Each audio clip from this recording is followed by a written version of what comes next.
All right. Good evening, everyone. Good evening, good morning, good afternoon to every one of you. Let me check if we are live. Just give me a second.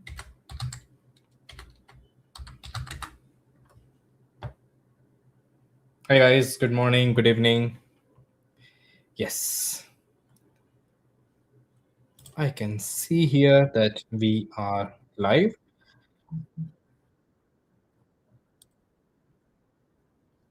Just give me a second. We'll be starting this day too soon.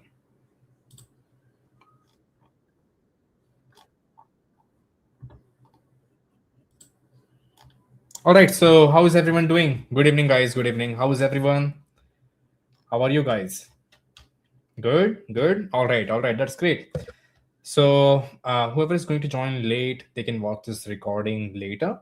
And guys, welcome back to another session of the series that is Python in 2026. This is day two, and I'm very excited for today's class because this is totally a very, very different approach to learn Python.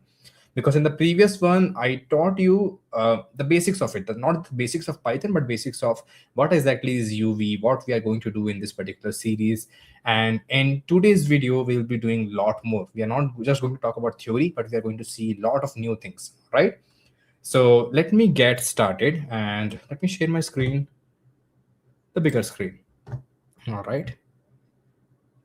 And let me know if I am clearly visible with my screen is sharing as well. Yes. I hope everyone is able to see day two agenda and everything. Guys, please confirm yes if you're able to see that. Great, great. Yes, thanks for confirming. Okay. So this is day two, and today we are going to cover a lot of things. I know a lot of you are going to ask that, sir, how can you cover if you see the last topic of today's agenda, it is a huge one. Okay. People usually get there after years of learning, but the main agenda of this particular whole series is we are not here to learn Python from scratch. Okay. Uh, Python playlist is already present in Krish's YouTube channel. You guys can check it out. But we are here to learn Python in 2026. It means we have a lot more things to cover in 2026 rather than just learning Python, right? Which might take 6 months to complete, which might take 2 3 months to complete, and then another 3 4 months to practice Python and understand everything. We don't have time. If we were going to do all of that, it will be 2027 by then. We don't want that. All right. So what you want is a better way, a better approach, or you can say a parallel approach in order to learn Python and do more with Python than just learning Python. All right. So think of this as an alternate way. This series is going to be an alternate series where you can, if you want to go in depth, you guys can check out the Python series. You guys can check out the live courses that we have if you want to learn in more depth. But if you guys want to kind of have a shortcut, all right, a shortcut of at least how the current project managers, how leads are learning things, this is the series for you. All right. So let me draw what are the things that we have done, then I will talk about agenda. All right, I know I have already planned the agenda, but it will be better if we can recap what we have done in the previous day. So this is all the nodes of the previous one. There was no nodes, we were just talking about how the flow is going to look like. So in the previous one, we have seen that to go to all the technologies that we have today, that is still agentic AI, we have to learn all of those things. That is more than 1,000 topic. But if you don't want to focus on that, what is the where we should focus? As I mentioned, we should focus mostly and a majority of a part in business logic, because right now AI is able to do coding. AI is kind of a developer now, but AI cannot define everything, right? It cannot think like human, but you guys can define the business logic. You guys can think about the problem statement and can use and can check the AI's help and then implement and solve that particular problem statement. So what we have done is in the Python 2026 series day one, there were multiple ways to install Python, and we have installed UV. And using UV, we have installed Python. Right now, we have not done anything with that installed Python, but that Python is present in our system. So we are going to take it from there. And also I have told you that the environment setup, right? I have talked about if I have multiple projects, just like a project, just like a photos example, right? If we have multiple Python project, we are going to use different environment, and to manage those environment, we don't have to do that. In Python it is already available, that is something called as venv. So we are also going to use venv today. And using UV, we have installed Python, and in UV we already have venv available, that is virtual environment available. So right now we already have two tools, that is Python is installed, as well as we have the ability to create virtual environment. And till now we don't know how to do those and how to activate Python, but I will be talking about those. So I hope everyone is clear. Yes, guys, UV, as I talked about, UV is a package manager. It is just like a pip. In Python there is something called as pip. So UV is a software which has multiple functionalities. It's a software. It helps you install Python, it helps you create environment, it helps you install more things of Python. So think of it as like a software that we will use to solve dependencies of our Python and project. All right, is everyone clear? Guys, are we clear with what we have done before? And also we have talked about where we are going to write code, right? I told you text editor, notepad, VS Code, PyCharm. There were others. Some of them are IDE, some of them are editors, right? And there are more advanced versions like the agentic IDEs, right? One of them is called as, if I show you that, anyone remembers what was that one? No? All right, I will show you. So one of them is called as Google Anti-Gravity, and right now we don't have to focus it. Maybe after a few classes, I will show you about Anti-Gravity Agentic IDE. But first of all, we will go with the vanilla and the standard that everyone follows now. All right. So what we have done, let me write everything here. We have Python in our system. We already have Python in our system. We have UV in our system. Using UV, we have access to venv. That is our virtual environment creation tool. So Python we have, venv we have UV as well. UV is kind of, I'm taking it as a layer 1. In layer 2, from UV we get venv. What we need is, we also need a way where we can write our code, right? Did we install anything where we can write our code? No. Okay. So what we need is a place where we can write code. So what we are going to do, in this particular class, I will show you just simple steps to install and download VS Code. In the meantime, you guys can download it. If not, I will show you where to search for VS Code. Once the VS Code installation is done, then I will start with today's agenda. All right. Today, the first agenda is we will be working with VS Code. And as you can see, I have mentioned a small asterisk on left side of IDE, because VS Code is nothing but a editor. Okay. VS Code is nothing but an editor, and think of an editor which has lot of extensions. How many of you have used Google Chrome extensions? In your phone also, if you don't want extensions, think of it as like a widget. In your phone, you have multiple widgets which extends the capability of your phone or make it simple. Just like that, VS Code is kind of a very good editor, and using those extensions, it kind of makes it a very robust IDE. So VS Code is asterisk IDE. All right. Hey, good evening, Deval. Good evening, everyone. Yes. Yes. All right. So this is editor and extension. So that's why I'm calling it as a ID, because it does the job. So first thing is we will install the VS Code. Then I will talk about terminal intro. Then I will talk about what is notebook plus script, notebook or script and script. And then I will be talking about Python in a very clever way. We are going to check what exactly Python is and what are the things which we need to remember. And then we will be doing LLM call. I know the class is going to be a little bit fast, but as this class is going to be recorded, you guys can watch it again and again and then cover everything. Don't worry, I'm going to make everything as simple as possible. You guys are not going to get overwhelmed with code. Trust me. All right. So that is UV, Python, VS Code is something which we are going to install. So let me head over to Google, and you can see, just search VS Code. Okay, just search VS Code and you will find Visual Studio Code. This is the first link which you have to click. And once you click it there, you need to click on download. All right, once you download, based on your operating system, if you have Mac, check your Mac operating system, whether it is 11 plus or something, whether it is an Intel chip, dependencies are there. In terms of Windows, check whether you want to download x64 version or ARM64. In my system, x64 is compatible, or just click on this Windows 10 11. All right, then the downloading will start. You can see the downloading, it is installing 110 MB. And once it downloads, okay, I already have this in my folder. I will show you that as well. You can see I already have VS Code in my system. And this is how, if you once you download, this is how it will look like. Okay, yeah, you can see my VS Code is currently running, so it will not it is not going to let me install it. So let me close my VS Code for a second. Just give me a second. Do I have VS Code here? No, I don't have VS Code here. I have VS Code here.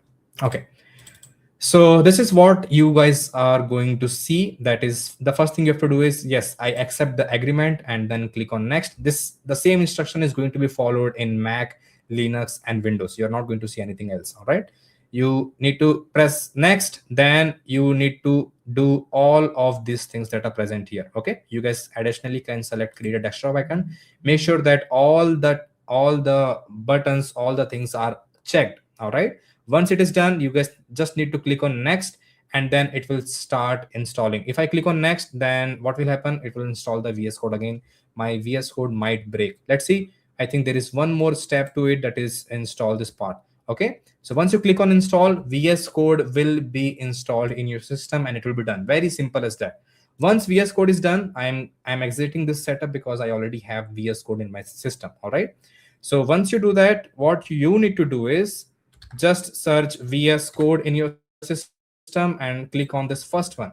All right, then you will see a similar window like this. Okay, it will show you a welcome screen, and this is all your files. And yes, VS Code will be successfully installed. What about anti-gravity, guys? Anti-gravity we'll talk about in next class, but not today. Not today. We're going to our focus is different. Okay, what about Linux, guys? Linux also is same. Just install. It is pretty straightforward.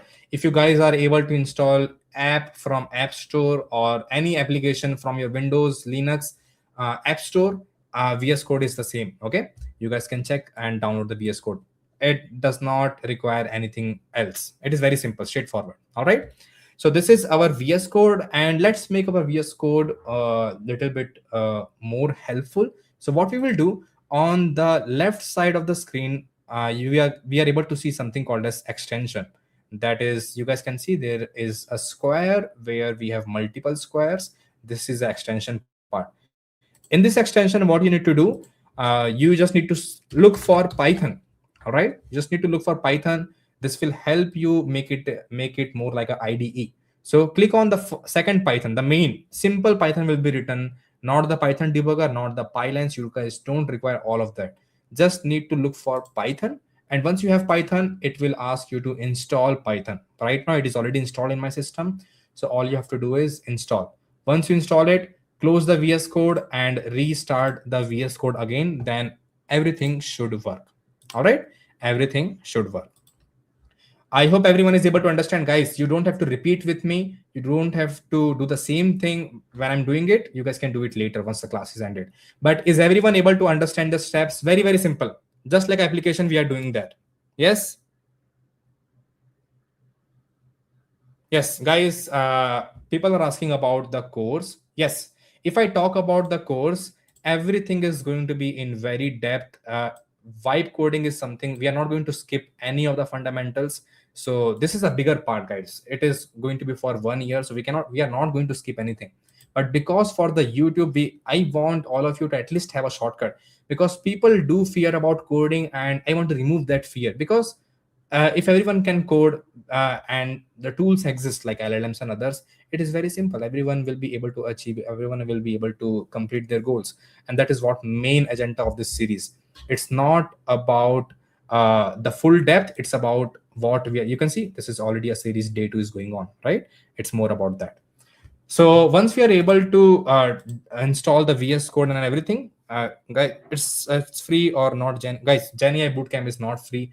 It takes huge amount of work to complete all the live, and it includes live session, live doubt, your community, and there are a lot of things available there. All right, so we'll talk about it. Don't worry, I will talk about it once we are able to complete some part of today's class. I will talk about ultimate data science bootcamp 2 as well. All right, so what we will do, guys, the best way, all right, the best way to learn anything and to maintain something is create a folder. Let's suppose what we are doing in your system, wherever you are currently. I am present inside users SCL download software. Just like that, you can create a folder in your desktop or wherever you like, Linux, Mac, and Windows, wherever you are, wherever you want to start learning, create a folder. What I'm going to do, I'm going to create a folder. All right, this is a folder, and I'm going to name it as Python. And for me, I'm going to name it as Python YouTube Live Series 2026. I just name it something so that I can look it up later and it makes sense. The folder name makes sense. And here, what I'm going to do, I am going to do all my work in this particular folder. All right. I will tell you why we are creating this folder and why I am emphasizing over it. Why do we need a folder? So once I have this folder, I will open my VS Code and it should look like this in your system, right? This is the VS Code. And in the VS Code, what I'm going to do, I will go to the file that is on top left corner and I will click on open folder. All right. And I'm going to open the folder which we just now created. All right. Open folder. My folder was present inside download, then software, and you can see Python YouTube live series. So just click on the folder and click on select folder. All right. Good evening, guys. Very, very good evening. So now we can close this and you can see your folder name is present here. Yes. Just like any other application, when you want to upload something from the phone, when you want to upload something on Google Drive, we also do the same kind of a steps. Yes, everyone. Guys, are we able to understand what I'm doing? Repeat all of these things later. We are going to have this video. Video is not going anywhere. All right. Guys, are we able to understand? Please say yes, no in the chat. Yes, great. Thanks, Sayed. And others, what about others? Guys, are you able to understand? Very simple step. Okay, I'm just telling you how to maintain whatever we are going to create in this series. Great, great, Chandan. Thank you, guys. So how I want to create is, let's suppose we are in day 2. We don't have to suppose we are actually in day 2. So whatever we are going to learn in day 2, I'm going to create inside this folder. You can see I can create any file. If I want to create a.txt, I can create it. Whatever I'm going to write, I can save it. A.txt is created. Let me zoom in. And this is, I think it should look better now. All right. Yes. So this is a.txt. This is day 2. Just like that, we can create multiple folders. But you can see we are in day 2. If you want to create it, we can create like day 3 also. So using this particular folder, if you select this folder, we can work with multiple days and maintain the notes as well. So let me delete a.txt and we will work through here. All right. So let me write some instructions. In day 2, I'm going to create instructions.txt. You guys can write your own instructions later. But in this instruction, now we are going to start our class. VS Code is done. That was the step number 1. Very simple, just like a software. Our VS Code is done. So let me mark it as green dot. Okay. That this particular part is done. All right. Now what I want, I will show you whatever UV we have installed, how to actually use it here. Now, if you go, this is file, edit, selection, and if your screen is a little bit larger, you will be able to see more of it. All right. So in the view tab on top, you are able to see terminal. Vishal, I told you what is the agenda of today's class. In today's class, we are going to install VS Code. It is done. We are going to see terminal intro. We are going to see notebook plus script difference.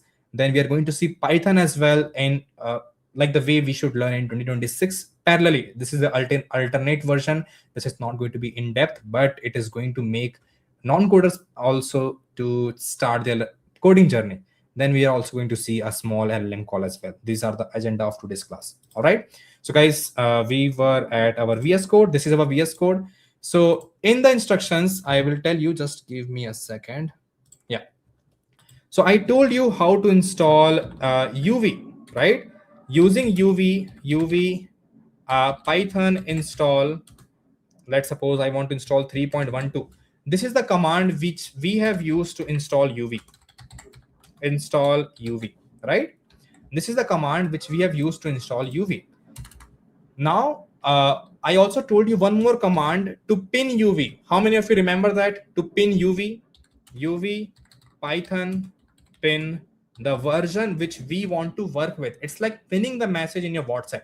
If you pin a particular version of Python, that version of Python will be active. Yes, I told you before. So you should click on view. View should be present here. Either in this way you will be able to see, or view. Okay, view is on top left. You will be able to see this bar, navigation bar, and you have to open terminal from here. Terminal, right? And terminal will be open in the folder where you currently are.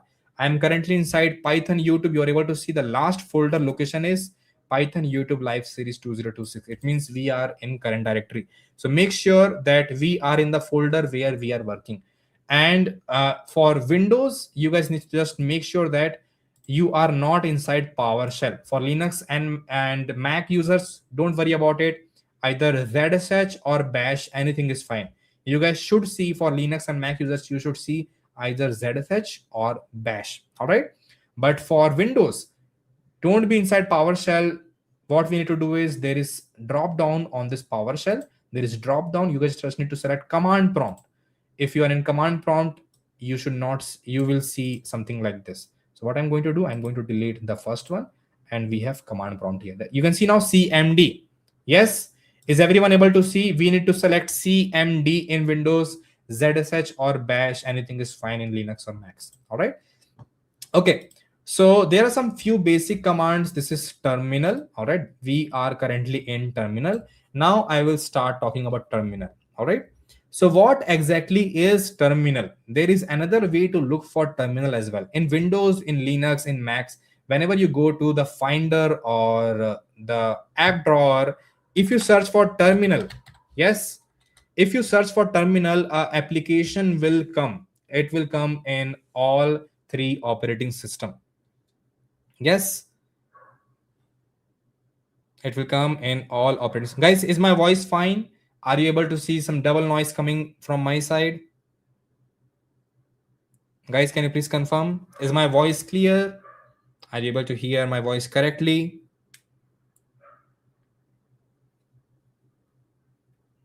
I'm waiting for your comments. Let's see. Voice is perfect. Okay, guys, my voice is perfect. All right. So all three operating system, if you search for terminal in one of your application, you will see this black screen. All right. And this is the kind of screen which we use, which we see in a lot of Hollywood movies, lot of movies where someone is doing kind of a hacking, right? There's a screen where someone types code, it gives you something. Yes or no? Yes or no? Yes, this is the kind of screen which we see in a lot of movies as well. That black screen is there. Sometimes developer uses this kind of a green screen where they write code, right? So this is called as terminal. Okay, now I will talk about terminal. There is nothing to talk about, but I just wanted to give you an introduction of terminal. All right, so let me write terminal.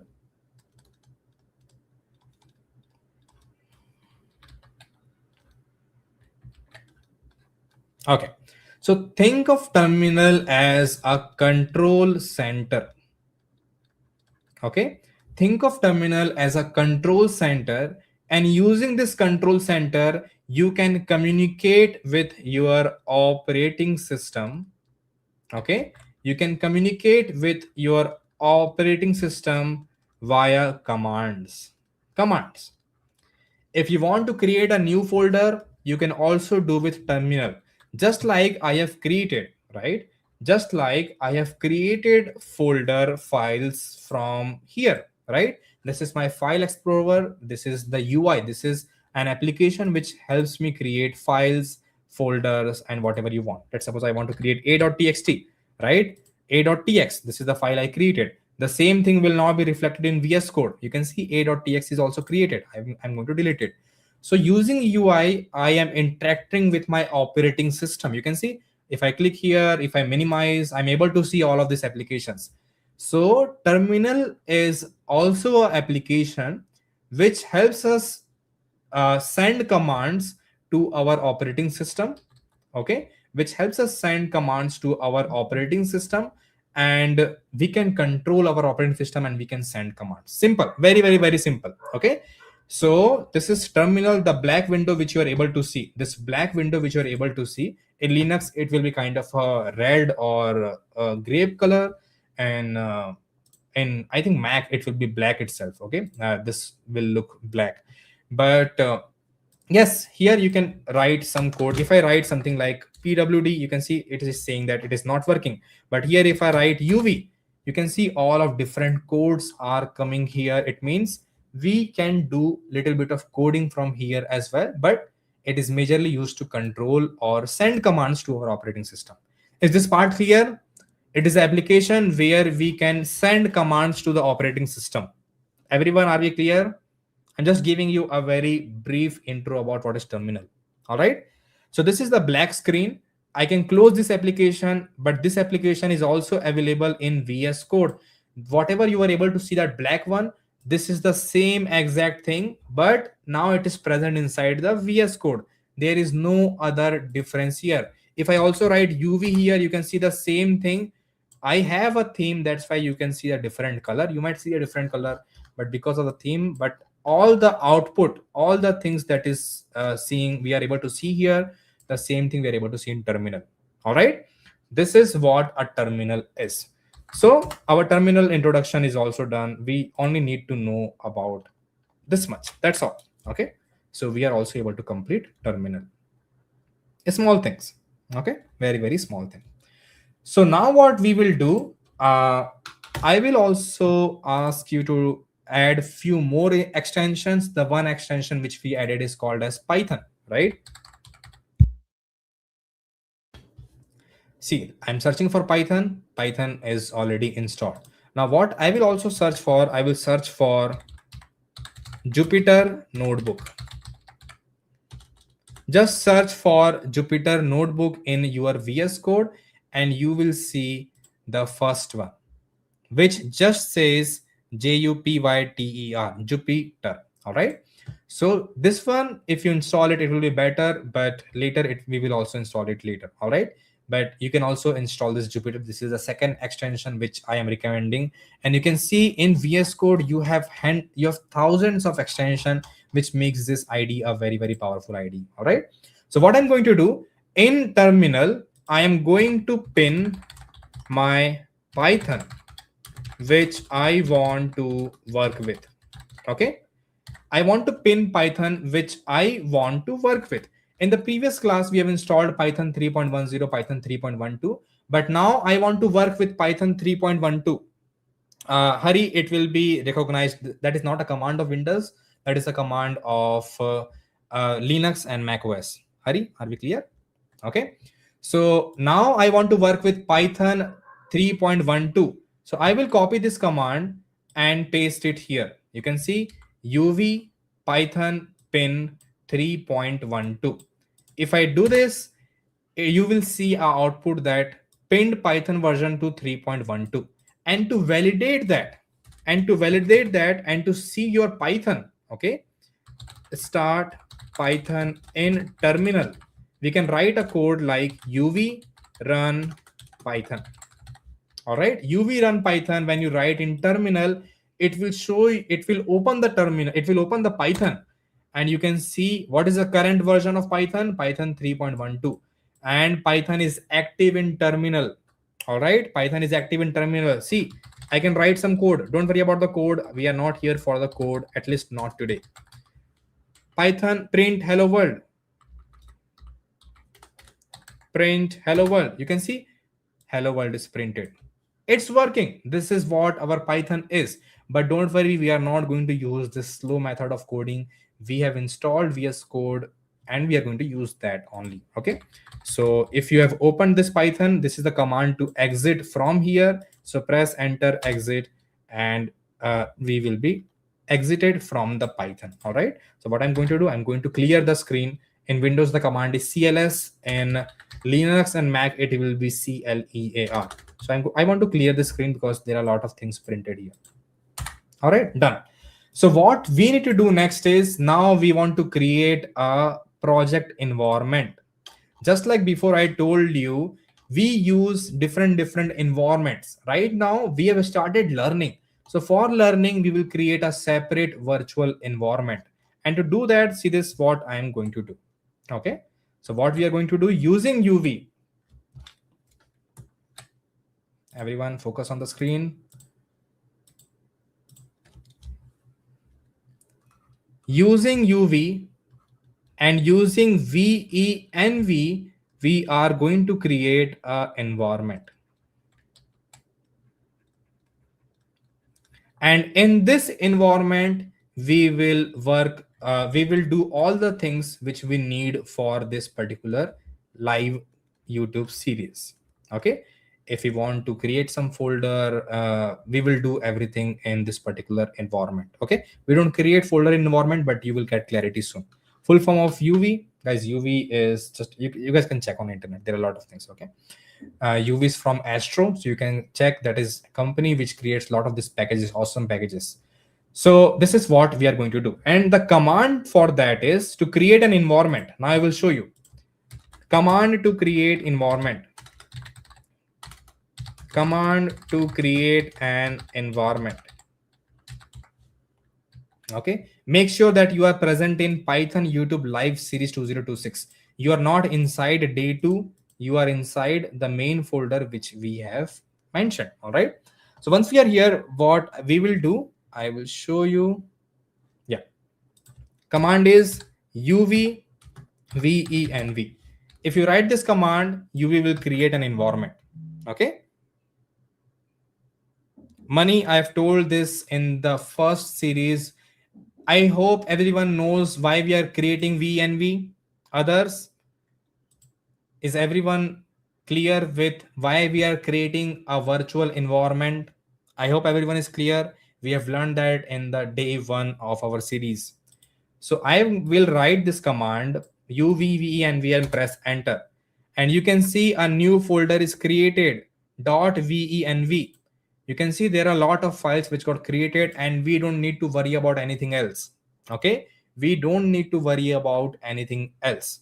All right, so our virtual environment is created. All right, our virtual environment is created. So let me, this is our day 2. And what I'm going to do, we will start our Python. I will just show you that this is how Python works. In day 2, create a folder called, create a file called as day2.ipynb. Guys, see this. In day 2, create a file called as day-2.ipynb. That's all. I'm just creating a new folder inside my day 2 because we are currently learning in day 2, right? I have created a file called as .ipynb. All right, this is what we have done. Now what I will do, you will check on the very right side, top right side corner, you will see select kernel. If you click on select kernel, then click on Python environment, you will see the folder name which we have, folder name called as Python YouTube live series. This is the Python version which is present inside this venv, that is our environment. Is everyone clear? You can see the final line is saying that python.exe. In your system, in Linux or Mac, it will be looking different, but this is what we just created now using venv. Everyone, the Python, whatever the folder name which you created, it will look like that. Whatever the folder name that you created on very top, the same name will be present. This we have created using virtual environment. This venv is looking on this Python. So if you click on that, you can see we have selected the Python which we have just created using UVVENV. I hope everyone is clear. Guys, is everyone clear? Everyone? Guys, very simple. Using v and v, once we entered this command, it created this folder. Inside this folder, we have our Python also, that is our virtual environment. Okay, guys, why we should not use PowerShell? I'm talking about Windows. PowerShell sometimes have different restrictions and some code does not work in PowerShell. So I personally don't prefer PowerShell. All right. So what we did inside day 2, we created a IPYNB and we have selected a kernel that we just corrected. Kernel means our Python, the Python which we just created for this particular experiment. Done. Now there is multiple sections which you are able to see. Yes. Yes, correct. So I will click on code and then I will do something. Print hello world. This is the first code which everyone writes in Python. Don't worry about all the coding. This is a very simple code. I'm telling Python to print something here, to show me something here. All right. So I'm just printing it and it is saying me to install certain things. Because we are running it for the very first time in our environment, just click on install. It will take some time. Installation will be done. You can see it is connecting. We only need to do it once. For other times, we don't have to worry about it. Okay. You can see we are able to see hello world here. Make sure that Python is selected. You can click on here. There are a lot of things. Python should be present here automatically. All right. So our first line of code works. And congratulations, we are able to use the Python we have installed. We are able to work with these files as well. All right, guys, please repeat all of those things later. You guys don't have to repeat with me. It will take unnecessary time. You guys can do and replicate the same thing which I'm doing. Not at all hard. All right. So we have successfully executed single line of code and forget about this. All right. I just wanted to check if Python is working or not. These are the instructions which we have done. Now we are jumping to the third part of today's class, notebook plus script. What exactly is notebook? What is a script? Why we are even talking about? Now see, everyone in the chat, please tell me what is the file. If I talk about a music file ends with what is the extension of music file? If I talk about a PDF, let's suppose you are creating resume.pdf. A PDF document or a document which we send to people, which we send to recruiters, have an extension of .pdf. If I talk about music file, music file generally ends with tell me everyone in the chat, music file generally ends with, correct, .mp3. Yes, guys, mp4 is for video. MP4 is for video, but music file has multiple extension also. If you check on internet, if I talk about video file, MP4 is a video file, but we also have other categories. Yes or no? For video, we don't just have MP4. If I talk about images, all right, I think this is pretty straightforward. If I talk about an image, what are the different extension of image? Some people might say .jpg is the extension of an image. People who have iPhone will say, no, we have HEIC as our image. Some people who works with internet, works with presentation, they will say .png is something which I've also seen. Some people will say .jpeg. Yes or no? Yes or no? Others? But all of these extensions at the end means the file is of image type. The file is of image type. Similarly, when we work with Python, if we create any file with an extension of .py, that makes it as a Python file. All right, that makes it as a Python file. There is another kind of a Python file that we just created, that is IPYNB. The full form of this is interactive Python notebook. So I'm going to divide this. This is called as interactive Python notebook. All right. So why do we have two different files? People who work with images, they know that PNG is generally higher quality, and in PNG we can have background. Okay, we can remove the background as well. HEIC is more for optimized for iPhone. So all of them serves a different purpose. Similarly, for Python, we are able to see two different kind of a file. One we just created, that is IPYNB, and another one is .py, that is .plain py. Whenever we create any code, whenever we write any code in .py, see this,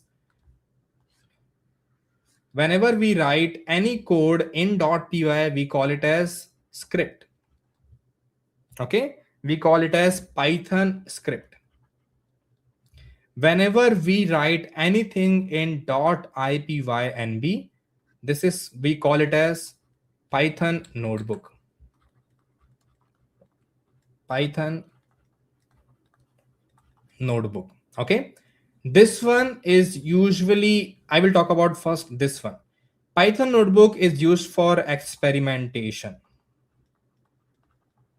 Okay, experimentation. So guys, before going to exam, we create lot of our notes, yes or no?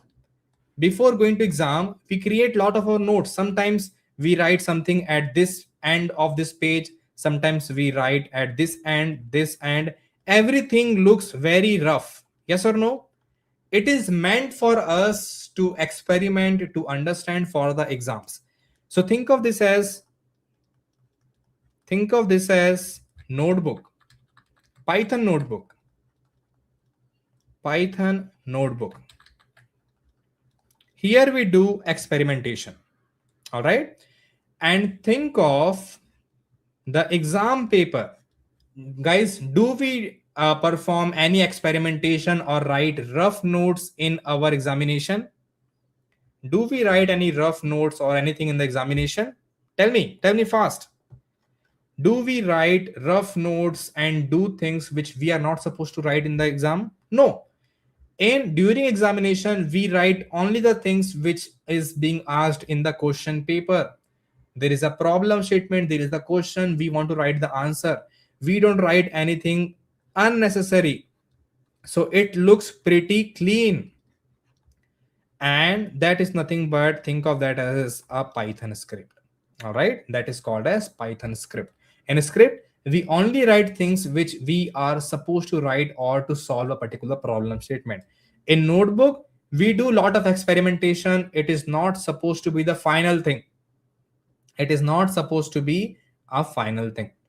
All right, so throughout this class, at least at the start of it, we will be working with Python notebook because we want to do different experimentation. See this, I will show you a small demo. Don't repeat, this is just for demo purpose. This is notebook. Same thing I will create with .py. See this, day-2.py. In .py, we cannot see anything else. If I just write print hello world, this is a command of Python which I will talk about later. I cannot see anything else. But in my notebook, I can see a lot of different things. Generate, code, markdown. What is this? What is this cells? What are these cells? There are a lot of things to interact with. So here I can see a lot more functionalities. Here I cannot see anything. It is blank. But it is supposed to be like this. This is the final thing. We don't do experimentation here. So there is a major difference between a notebook and a script. Is this part clear? Is everyone able to see, guys? I'm not here to tell you everything in depth. That is not the agenda. We are in Python 2026. This is an alternate way to learn Python. All right. So is everyone able to understand Python notebook versus Python script? Yes. Yes. All right. Yes, there is one more thing which I want to show you, which will help us do better things. And guys, don't worry, I am just preparing you for further classes. At the beginning, it will seem like we are not learning, but it is otherwise. We are doing a lot of things. I also want to show you Google Colab as an extension. People who don't have good resource, good system, they can use this option. And even if you have good resource, I will suggest you to better create that, okay, better use that. So everyone see this, there is something called as extension. All right, click on this extension, and here I will tell you this amazing tool from Google which everyone can use. In extension, search for Google Colab, then I will talk about the advantages of it. Are we able to see Google Colab? Everyone, this is the first link which we have to first file, Colab. It will just say Colab. See, I have not installed in my system yet. But if you read the description of it, Jupyter or this Colab is a Jupyter notebook. Guys, .ipynb file which we created is also called as Jupyter notebook. It is the same thing. Either call it as a Python notebook or Jupyter notebook. Both of them are same. All right. Service that requires no setup to use and provides free access to including GPU or TPU. So first of all, I will tell you the problem statement. Okay, why I am talking about another tool. All we are doing, a lot of you might be thinking that all we are doing is just talking about different tools and installation. That is very much required. But again, for people and anyone who wants to use very, very good resources, they can use Google GPU. Okay, so I will talk about our computer. Now we are talking about Google Colab. In our computer, we have some amount of RAM. Some system might have 8 GB of RAM. Some system might have NVIDIA GPU, which is present in little expensive tier of computers, right? And some system might have only 4 GB of RAM without any GPU. Whatever your configurations are, that is the system that we have. So, but let's suppose for a particular problem statement, we require 32 GB of RAM, or let's say 20 GB of RAM, and we also require a very high-end GPU. So what we should do in this kind of cases? Are we supposed to buy an expensive system? No. In 2026, we don't require it. In 2025, also we don't require it. What we will do, we will use these providers like Google and Kaggle, which provide us resources. Okay, so which provide us resources. So what we will do, we are going to use Google Colab. Okay, Google Colab, you can also search in Chrome. It was recently available in VS Code, but if you look for Colab, okay, everyone, if you search Colab in Google and click on the first thing, that is welcome to Colab, it will ask you, it will show you all of this. It will ask you to sign up. I have already signed up, but you will see a screen like this.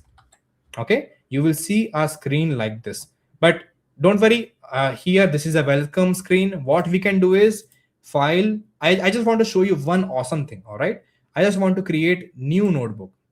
Okay, I'm creating a new file, and I will show you the magic of this Google Colab. See the magic. And guys, as I mentioned, today class is going to be packed with lot of resources, information. That is why you guys need to rewatch it as well. So this is what we will see. Close this part. If it comes release notes, we don't want to worry about it.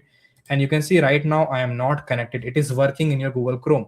If I click on connect, let's suppose I'm starting this connect. It is connecting. Okay, let's wait and see this magic. It is connecting. It will take few seconds. Green connected. So now if I click on connected, let's see what are the things that I have here. See, I have 12.7 GB of RAM available. Very few people have 12.7 GB of RAM, and I also got 107.7 GB of storage. If I click on change runtime, I can select all these things. I can even select a GPU. You cannot play games. It is only for coding. If I select this T4 GPU, press OK, press save, it will again load and give us a better resource. Let's see this better resource. Now I have 15 GB of GPU, 12.7 GB of RAM, and this disk also. You don't have to install Python. You can just start writing code here. You don't have to do anything at all. Is everyone able to see the pros of this? Guys, can you please check in the comment? Write in the comments you are able to understand this. Morally, it does not require us to activate. UV directly looks in the current folder. If that VNV folder presents, it activates automatically. All right. So everyone see this. Our hello is working. So this is Google Colab. Here we are using in browser. If you don't want to use it in browser, I think in this month itself, VS Code extension is available for this Colab. So we can install it. I have 32 GB RAM. Yes, that's great. So I am going to install this. Yes, I want to install. I trust and publish. So I'm installing Colab in my VS Code via the extension, and it is completed. All right. So you can see how to create it. It is saying demo.ipny. We just need to create the same file. See this. I'm not changing anything. Let's close this extension tab. This is our notebook which we created day2.ipynb. We will click again on this kernel, but now what we will do, select another kernel. I will say Google Colab. See this, everyone. Now it is giving us a Colab option. Previously the Colab was not here. If I click on Colab, it will say auto connect. I want to click on auto connect. Yes, I have to sign in because this is the first time. Later you don't need to require sign in. For sign in, I have to open a Google accounts. Guys, log in using those Google account and then signing will be done. See this, I am allowing all of this sign in, allow. It will automatically prompt you, open VS Code, done. This part is done. And what we will do, we will go back to our VS Code. So yes, see this, we are able to see this Colab notebooks. What we need out of those, these are 3 programming languages, Python, Julia, and R. Which one do we need, guys? Which one do we need? Tell me, which one do we need? Python, Julia, or R? Yes, for sure we need Python 3. If I collected Python 3, now you're able to see we are actually using Python, which is not present in our system. It is present in Google resource. It is now connected to online, and if I run this file again, you can see it is little waiting, it is connecting, and it is working. So now even if my system is a very low performance system, I can use a high performance system also in my system. All right, is everyone able to see Colab? Yes, we are also able to do the setup of Google Colab. Lot of tools. Yes, I showed you lot of tools. Great. Okay, Google Colab is done. So I think today we have done almost all the installation. Now I will talk about the Python part. All right, now I will talk about the Python part, and give me a second. Yes, so guys, okay, now tell me, I'm going to save this file. You can save it from here as well, or just press Ctrl+S to save this file, and we can forget about it. We have installed a lot of files. You guys can revise it later. Installation is done. Now I'm going to jump into our notebook. All right, and now here I will talk about why exactly we are doing vibe coding. Can someone please write in the chat why exactly we are going with vibe coding or a new way to learn Python? Tell me. I told you before. Okay, why we are doing it? The problem is in 2026. In 2026, LLMs. What are LLMs? LLMs like Chat GPT, LLMs like Google Gemini, LLMs like Claude. Okay, they all can write code. Okay, they all can write code. But if I talk about beginner, someone who is beginner, or someone who is from non-tech, in order for them to write code, I'm talking about writing code, I'm not talking about the advanced use of this LLM. creating projects and other things. But even just to start writing code, understand and to create a productive code, okay, a productive tool from the code, beginner, non-tech, and anyone who is from this umbrella, okay, they need to train themselves for 6 to 12 months in order to even start doing a intermediate level of coding, okay, a intermediate level of coding. But when we have all of these tools available, should we go with the basic method of learning all of this? Short answer is no. We should not go with this approach. But a long term answer is yes. We should go with this approach. So now if I talk about a lot of managers, a lot of people who work in the industry, people are not talking about what exactly is a developer now. Even people who have experience of 20 plus years, now they're talking about, they are concerned actually that if LLMs can write code, what exactly is our role? And the role is also shifting. So people who are starting their journey in the coding field, in any coding field, Java, C++, Python, now they have an advantage. They don't need to invest all of this times in order to write code. They can use LLM, and in parallel, guys, I'm not saying to go with this method alone. This is a series which will tell you how to think. That is a very, very important part. But in the meantime, you should also learn Python in depth. Let's suppose in day 2 I'm teaching you something and you feel like you are interested in this particular coding thing. In the meantime, check Krisher's YouTube playlist channel. There are a lot of things, machine learning, deep learning, but don't go there. Start with Python also. So when once I teach you the day 2 in my way, in 2026 way, you will be familiar with what exactly this code is. I'm not talking about Python, but what exactly this code is. Then you guys can also check out all of this way to get more in-depth intuition, more in-depth concept, so that you can clear interviews as well.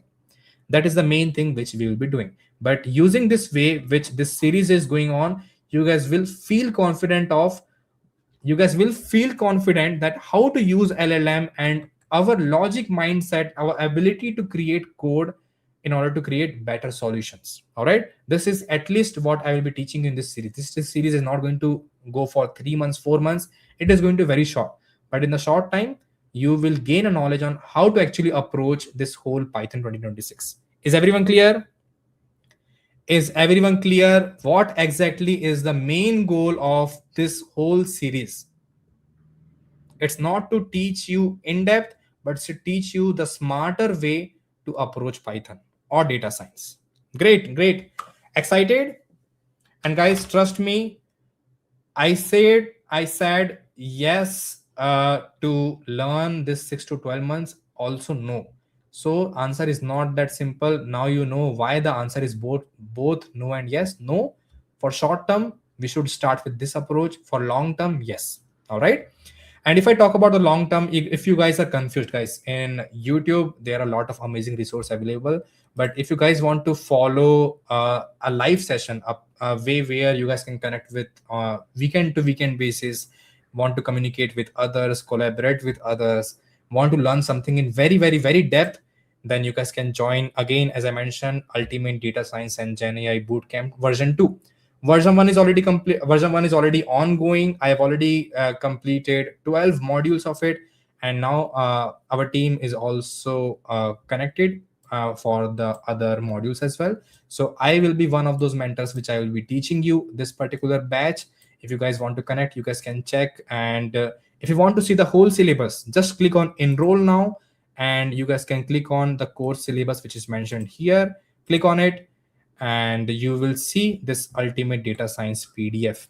All right, here you're not just learning Python, but Python, statistics, machine learning, deep learning, generative AI, RAG, and agentic AI. So this particular version of in the bootcamp v 1.0, we didn't have a lot of these things of agentic AI, but in this particular batch we have made it more future ready. All right, because we have learned from that the technology is changing, and so does our syllabus and our curriculum. So in this particular thing, you are able to see that it is going to be 10 to 12 months, but within 6 months you guys will be able to tackle a lot of problem statement, lot of amazing problem statement in the industry, machine learning, deep learning as well. And you can see no coding, no prior experience is required.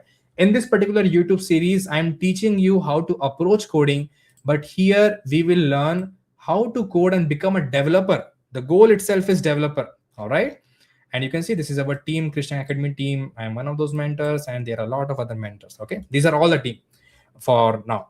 And you can see Python foundations. All of those things we cannot cover in YouTube playlist, but at least I can help you get started, not just a beginner level, but help you get started with how to actually use LLM in coding, which I will be teaching you in this live YouTube series. All right. But in terms of everything in very, very, very depth, this particular course is for you. All right. You can see there are a lot of things. Everything will look very advanced because it is advanced. If you're able to complete this particular course, it will be like you have completed your 3-4 years of industry understanding of what exactly it is. Because if you see the last module, it also covers the latest in the industry, latest in the tech, that is multi-agent system for research automation. We have MCP tool also. You guys have been hearing about this MCP tools, agentic rack system. So this particular course has everything. All right. So this was just an introduction about this course. Again, whoever wants to get insight, introduction, not just introduction, insight to the very advanced level, you guys can join this particular course. So if you want to check that, krishnaik.in, and also you can check the link in the description also in this particular YouTube playlist. All right. Also this video. So, and do follow Krish Naik YouTube channel if you haven't, and because all of this is possible because you guys are contributing and and joining these sessions also. Okay. So thank you very much for that. And we are also again back to our agenda. All right. So guys, so far, are you guys enjoying today's session? Now the main fun part will start. A very different way. You guys have never heard about it. You guys have never seen this way of teaching Python, which I'm going to do. Okay. So guys, so far, are you guys enjoying my teaching? Are you guys enjoying this particular series? Yes, no? Tell me. I'm looking for your chats. Let's see.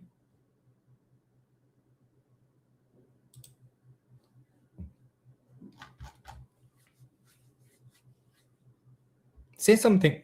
Okay. There is some delay here, so we might be able to see your comments after a few seconds. Yes, enjoying. All right. Yes, now I can see your comments. Okay, and these are coming. Okay. So tell me, what is our next agenda, everyone? What is our next agenda? Our next agenda is finally Python. All right, finally Python. So this is going to change how we learn Python. So I'm going to draw a boundary, and finally Python. Okay. So let's understand Python, and we will see a lot of things in a very. Sir, how many days are you taking class? Guys, this particular session is not going to be very long, but we will cover as much as we can. Okay. See this. Just like we had terminal, using terminal, everyone, using terminal, we were communicating with operating system. Yes, using terminal, we were communicating with operating system. And guys, if you don't know, operating system is another software that communicates with your hardware. That communicates with your hardware. In your system, what are hardware? Your hardware is nothing but your motherboard. Inside your motherboard, you have RAM. Inside your motherboard, you have GPU. Inside your motherboard, you have CPU. So using terminal, we were just sending commands to operating system. Python is a programming language. Okay. Python is a programming language which is used again to communicate with our operating system. Operating system then communicates with the hardware, and once it communicates, it communication happens in two ways. We ask something and then we get a reply. Same thing, operating system is going to ask something, hardware, using hardware we are going to get some kind of a reply. Operating system is going to send some reply to our Python. Okay, just like a simple calculator in everyone's phone, we have application called as a calculator. We write something like 100 plus 200, calculator responds with 300. Similarly, what happens in the back end, this instruction is sent to our mobile operating system. Mobile operating system sends this instruction to the CPU. Okay, CPU operating system asks, CPU reply.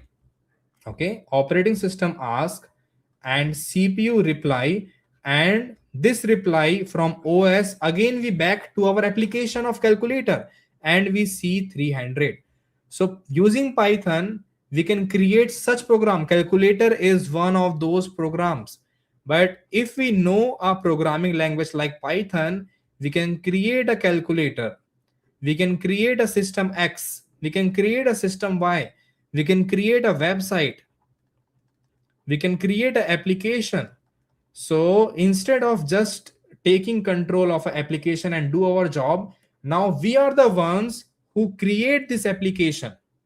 That is what a programming language is. Programming language gives us lot of different code, lot of different functionality in order to communicate with the OS effectively, so that in order to create applications and tools and solve a problem. Are we clear what is what is a programming language? It's a language, and using those programs, using those code, we communicate with our operating system in such a way that we can create applications and solve problem statement. Are we clear? Yes, everyone, are we clear? I hope so. This is very simple introduction about those what is a programming language. Not just Python, there are different kinds of programming language like Python. There is something called as Java, C++, C, PHP, .NET. All of these are programming language, and there are more. Rust. Okay. UV specifically is created from Rust. UV is the application which is created from Rust. Okay. It is application. So there are a lot of programming languages that we have.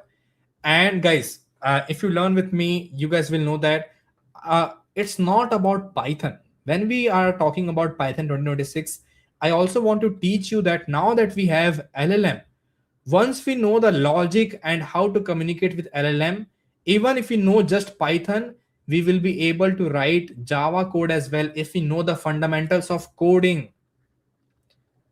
We don't specifically need to learn Python. All we need to learn is what actually is the logic and how to think in terms of a programming language, how to think in terms of a coding. And one of those coding we are going to use is Python. So coding is what we are going to see. All right. So this is what Python is. Now let's start our Python journey. Very important, and I want everyone to focus here.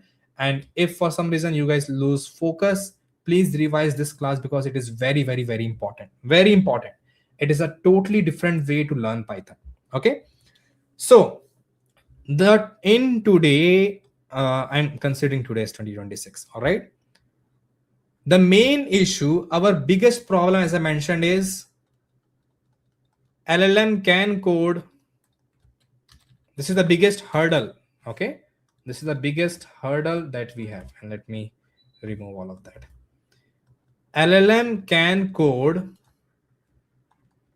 but beginners can't understand LLM output. I will show you a demo. Okay, I will show you a demo. So let me open this, and just give me a second. Let me open Gemini. Okay. Say this, Gemini. Let's see how many of us are able to understand it. Okay, what I want to say, I want to write here to LLM. I'm going to zoom in that create a streamlit. Right now we don't even know streamlit, that's why we want to learn Python and all of those things. Create a streamlit application to send a message to a WhatsApp contact. Okay, to a WhatsApp contact, this is what you want to do.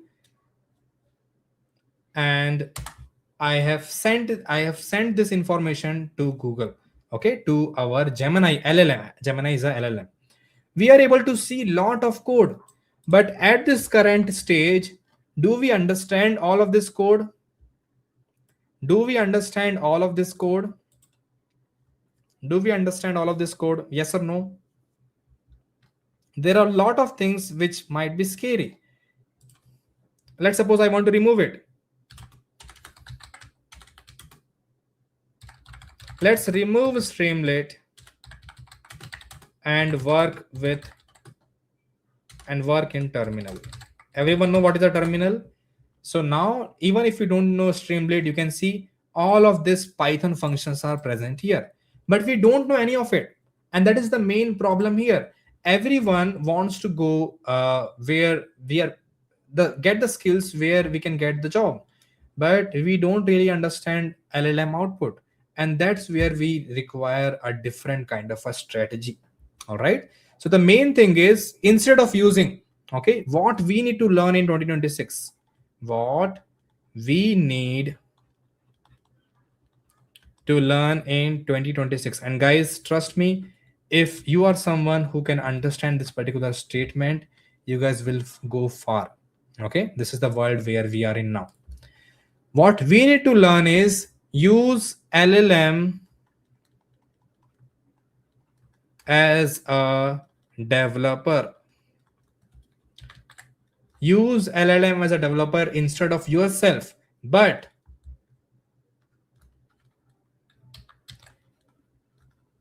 you have to become the architect. You have to become the architect. It means, given the problem statement, you will decide how the output should look like, what exactly are going to be the blocks which will help me go to the final solution. Output means the final solution. And all of these blocks you can create using LLM as a developer.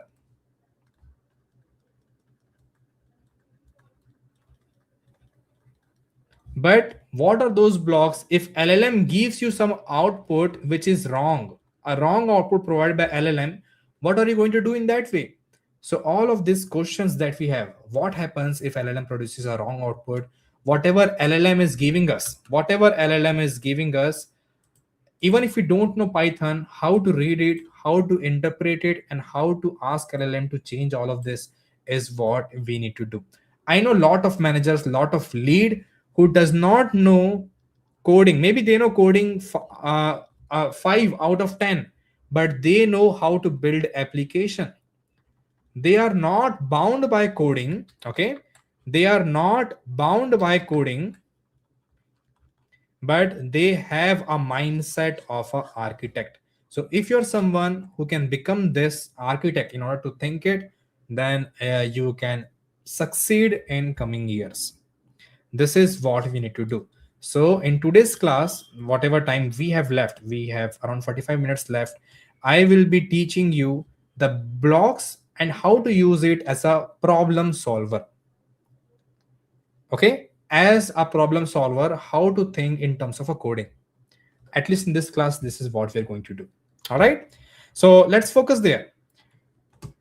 So what we are going to do, I am going to we are going to see coding like a real world. Okay, we are going to see coding like a real world, and think of this as like the problem statement is The problem statement is we are in a world where everything is surrounded and we are talking in terms of house building. We are building a house or we are building something in the real world. We are doing construction,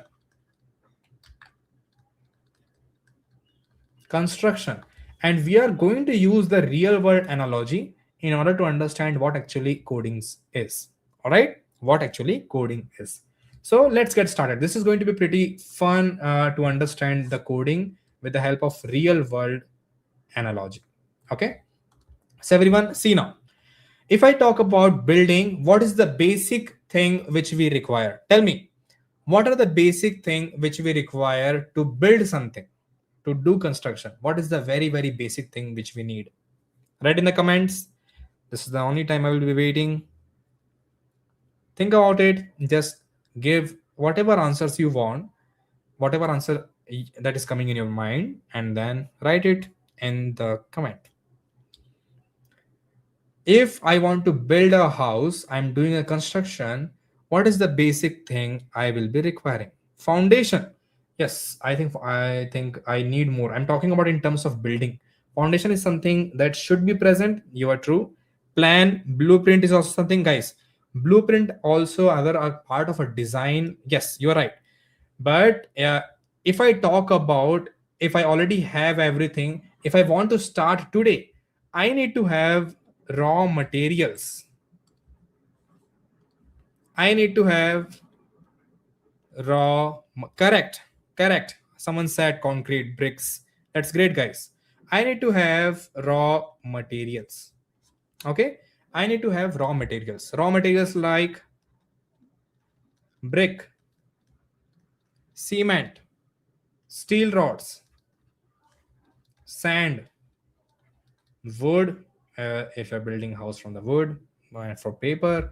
So these are the raw materials.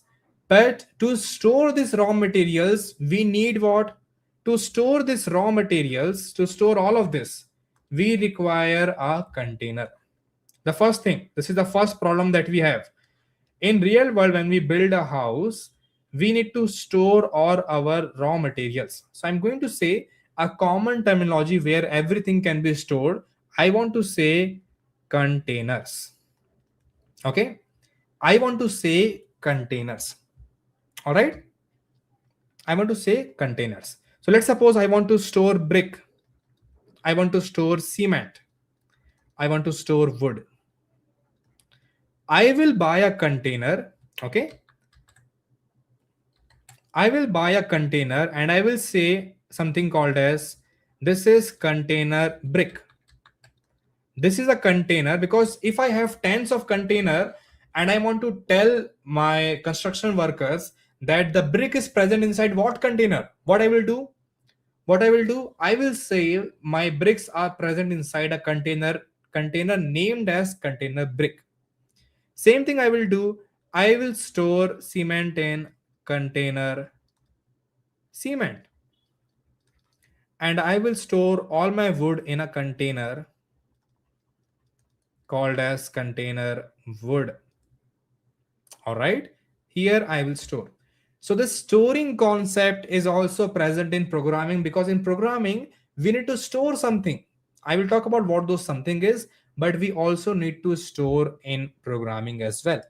In programming, this name which we are providing to the container is called as name, or how we are naming it is called as naming convention. And this containers which we are talking about is nothing but we call those as variables. It means something that keeps on changing, and this is where we store something. All right, where we store something. So variables are a concept, guys. Remember this on a high level. We all need to remember variable is a concept where we store something. Are we clear?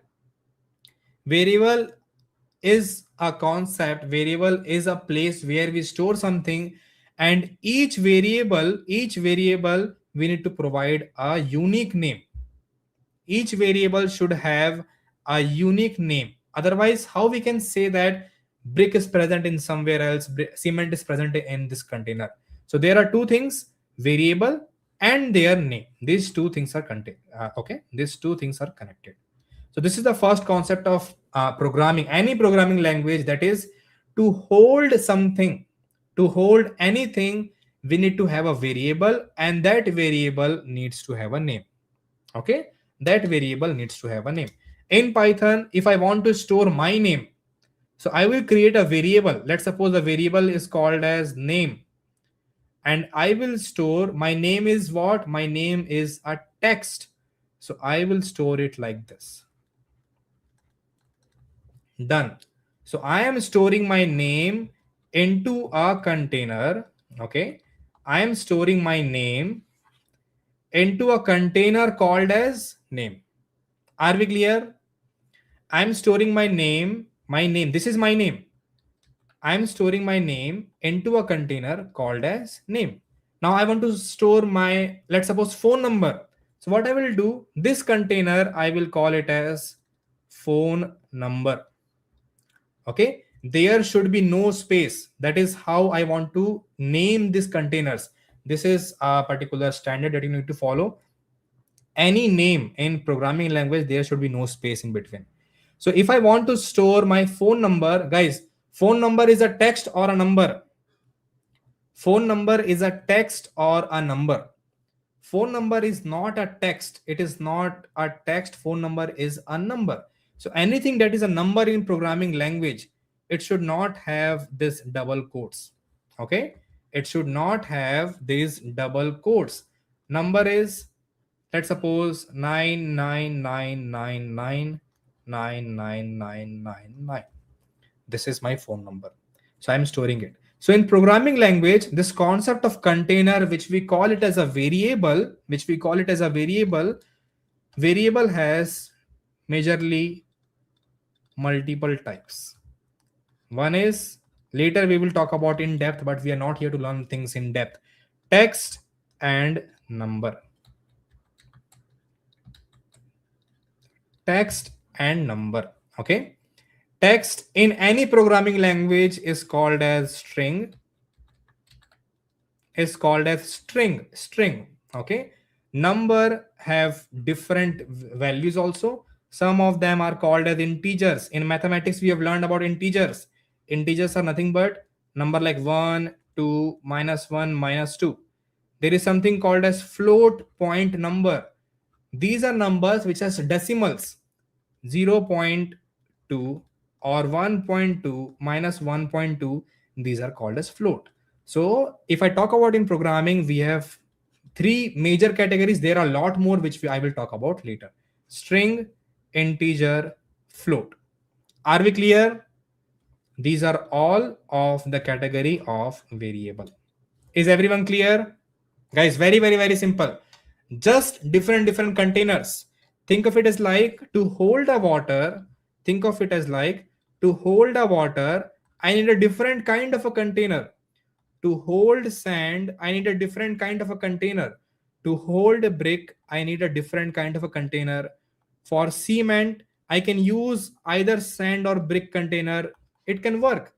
Similarly, I'm just using container to store something. In programming, variables are those which store something. And this is how variable looks like.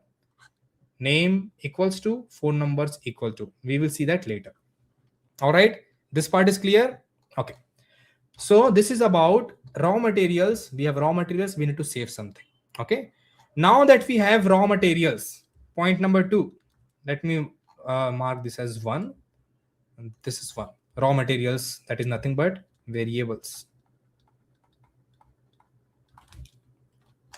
It will be fun, guys. Don't worry. Okay. Now I will talk about action.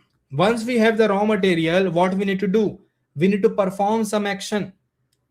If my raw material, let's suppose if my raw material is cement, or if my raw material is wood, what is the next thing I will do? I have the raw material. I need to perform some kind of a action. Yes, I need to perform some kind of a action to change this raw material to whatever next thing we require to build the house. So for cement, I need to mix cement.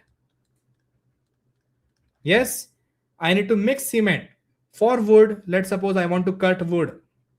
So on raw materials or variables are nothing but the building block. Now we need to perform some kind of action.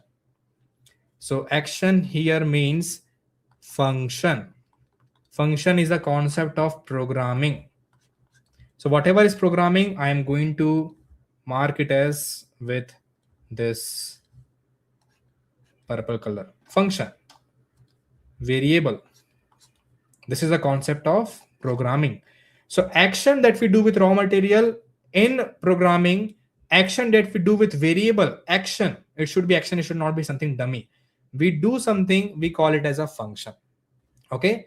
In programming, if I want to cut wood, I will write it as, if my action name is cut wood, I will create DEF. DEF means definition, or we call it as a function. So whenever a statement is starting with DEF, we call it as a function. Okay. But don't worry, if I show you a code of Java also has function, but it starts with something else. It looks different. So if I want to do something, cut wood, as I mentioned, we don't have space. This is underscore. And then I will write something in between. This is how function looks like in Python. I'm just showing you. Later, once you see the code, you guys will know that, okay, this actually is function. All right. Is everyone able to understand? If I show you a code of function, will you be able to understand that this is a function? I'm not saying whether you will be able to understand the code or not, whether you will be able to differentiate the function and variable or not. Yes, I will show you. Let's see the Gemini. See this. In this code, are you able to see a function? See what happens in function. This is the main line. Everything is present inside this main line. Okay, everything is present inside this main line. What is this? This is a function. Is everyone able to see a function? There is a function called as open WhatsApp chat. All right, open WhatsApp chat. So I will talk about some examples of function in real world. In your WhatsApp,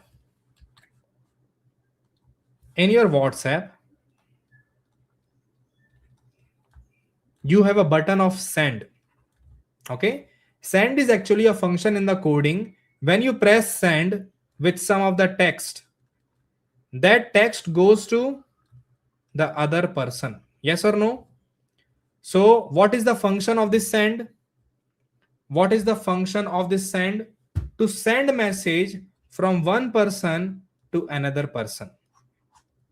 Are we clear with the function? Guys, I'm talking about logical sense. We are not talking about coding here. Are we clear of what exactly is a function? Function is taking some action with something. Taking some action is nothing but function. Are we clear? Great. Okay, that's all we need to understand, guys. We are not focusing on coding, we are focusing on something else. We'll talk about it. Okay, so that is nothing but function. Okay, so till now what we have covered, we have seen what is a variable, we have seen the concept of what actually is a function. Now what we will do, okay, now what we will do, the next part number 3, repeating task. Okay, I have a construction worker. I have a construction worker who is laying brick.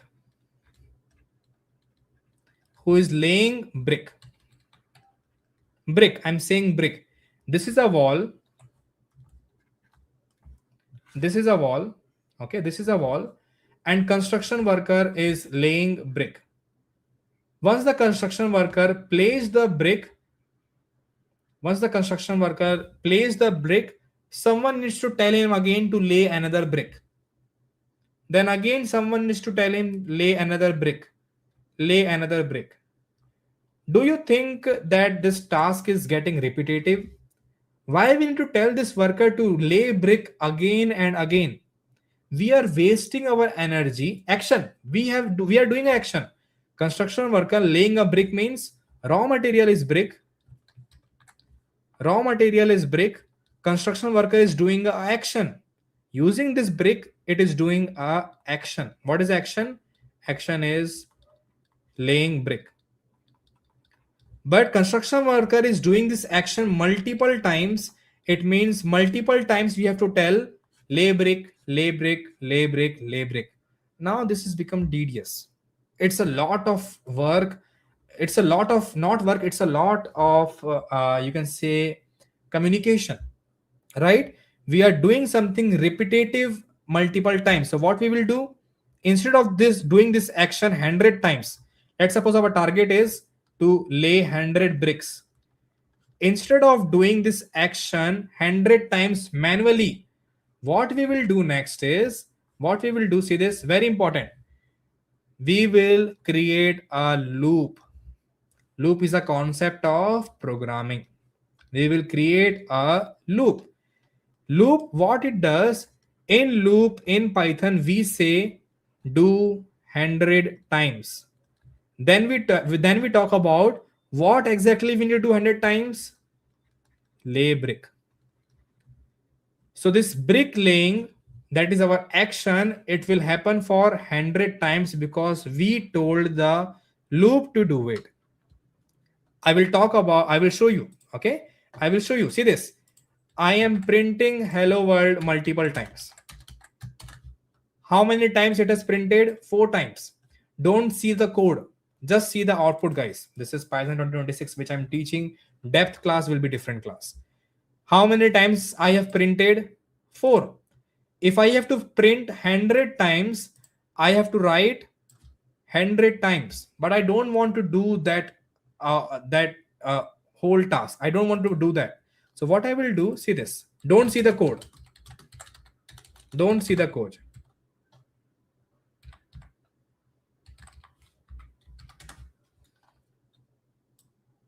This is, I am saying do 100 times.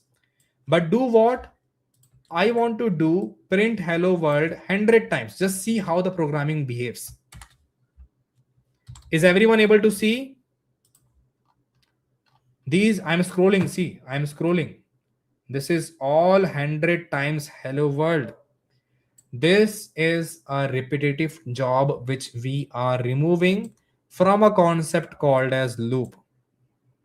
Okay, in terms of real world analogy, what we are doing, previously we were doing a repetitive job of laying brick and again asking it to lay brick 100 times. But now we will just do with Python, do it 100 times. The construction worker will now lay brick 100 times. So what is this concept? This concept is called as loop. So till now what we have covered, we have covered variables to store something, function to do some action, loop to do some action multiple times. That is nothing but loop. Are we clear, guys? Are we able to understand whatever I'm teaching? Is it becoming hard? Are you guys enjoying or not? Tell me. This is, guys, this is a new way of teaching. At least I'm not even familiar with this teaching. Okay, I just made it all on the go. Okay, you will never see this kind of approach, at least not in the YouTube. Okay, this is a very different way. Enjoying? Great. Others, are you guys enjoying? Are you guys enjoying? I'm keeping it as non-tech as possible because we are going to do some fun things. Enjoy? That's great. Concept is what we need to learn, guys. Coding, anyways, we will learn it someday. Loving it. Great. Okay. So we have covered 3 things. Construction worker laying brick, that was the action. We want to lay 100 bricks. We will do that repeating task using the loop. All right. Next. Great, guys. Okay, next. So what are the other problem statement now? Now what I want some kind of a decision. Okay, now what I want, the problem statement is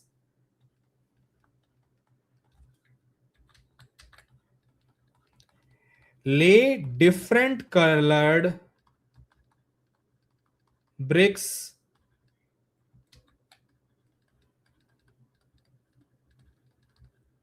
in alternative fashion. It means I have a wall. This is a problem statement, guys. This is how we solve a problem. Just think, just kind of visualize what I'm trying to say. Just think that how I'm actually solving a problem. Brick orange. Next time, this is the condition I've given. Brick yellow, then again brick orange, then brick yellow, then again brick orange. So tell me, do we have any of these tools here which will help us do this job? Did we learn any of the concept which will help us do this job? In real world, what we do? In real world, this is nothing but a condition. We have to take some decision. Do we have any tool in programming where we have some kind of a decision? No. We have action. We have action. Action means rules are already set. We just need to perform it. It is not a decision. We have a variable to store something, action to do, repeating task, but we don't have decision making part yet. So if I talk about decision making, what we need here is decision making. And decision making we do with any programming language. In any programming language, the final concept name is if else. Okay. In real world, this is also what we do. If you're going for, let's suppose to buy an apple. Okay. You want to eat some fruit. Your task is eat some fruit. And your favorite fruit is apple. What you will do? You will go to a shop and say, do you have an apple? First is you are asking, do you have an apple? If you have an apple, you will buy it. But if you don't have an apple, that means else. If you don't have an apple, then what you will do? Then you will decide in else part. If you don't have an apple, I also like orange, so I will buy orange. So did we concluded the orange in the first condition? No. We bought orange only when the apple is not present. It means either if, either else. We cannot do both. That is called as, okay, that is called as decision making. There we can do a lot more, guys. We are not going in depth. We can do a lot more. But if and else means this is a kind of a coding block which helps us do decision making. So what we will do, if in this condition, what we will do, if orange brick was laid previously, if orange brick was laid previously, then we will lay yellow brick. Then we will lay yellow brick. But if orange brick was not laid previously, means the previous brick was yellow. So what we will do? Else we will lay orange brick. Yes, this is how we humans think also, everyone. If the previous brick was orange, it means now it's time to lay yellow. But if the previous one, suppose now we are here, now we want to lay this brick. So what we will do? If the previous is not orange, means it is yellow. If it is yellow, then we will do what? We will lay the orange brick. Yes or no? This is how we humans do also in the real world. Yes? Yes or no? Everyone? Tell me in the comments. Very real worldy examples. Yes. So in this particular example of our construction, I will say this. I will say if wall is weak, if my wall is weak, then let's do reinforce. So here what we are doing, we are checking on some decision. What we need to decide. If the wall is weak, then we will reinforce. If the wall is not weak, we will not reinforce. This is called as decision making. Decision making. And we do decision making with the help of if else statement. So guys, this is how you should approach. If I'm telling you if else, if you guys want to learn in more depth, you guys can check Krish's YouTube playlist and then check what exactly are in more details of if and else. There are a lot of concepts, but on a high level overview, I'm just telling you building blocks of coding. And then I will show you with the help of AI, if we build something, whether we are able to interpret or not without even looking at the code. Okay. Okay. So this part is done. We are able to now have a tool called as decision making. So we have 4 tools now. Based on decision, we can do some action. And if we want to do action multiple times, we will use loop. And if we want to and for any of the raw material, because every action, every decision requires something to store, right? That is nothing but variable. Okay. We'll show you, don't worry. We will do some kind of fun what should I yeah, we will do some kind of a fun micro code snippets also, which will help us understand this whole thing which I'm talking about. Okay. Okay. So now that we have the major fundamentals of the coding, one is decision, loop, and others, then what we need is let's combine them for a bigger task. So the next tool is combine blocks, whatever things which we have done. Think of it as like, I want to build a wall. So guys, wall building is made up of multiple actions. Means I want to lay the brick, plus all of the bricks should have cement in between, plus I need to check the alignment. So here I have multiple actions, yes or no? To build a wall, I need multiple actions. Each of these actions are broken down. Let's suppose I want to build a room. Okay. So I need a wall. To build a room, I need wall, I need floor, plus I need roof. Only when all of these are completed, I have a room. So room is nothing but, this is an action. Floor is also an action. Roof is also an action. In this action, we will have multiple actions also. To build a wall, we will again do what? See this. Action is build wall. Yes. Build wall is lay brick, cement, check alignment. So build wall, we will do the action to create wall. For floor also, we will create a different action called as build wall. Okay. With the same kind of a method. For roof also, we will use same kind of a method, but the alignment, where we are doing the amount of cement, everything is different. So using multiple actions, we can do what? Large action, or we will say bigger function. So this particular tool tells us we can use multiple actions within an action. Are we clear? We can use multiple action within an action.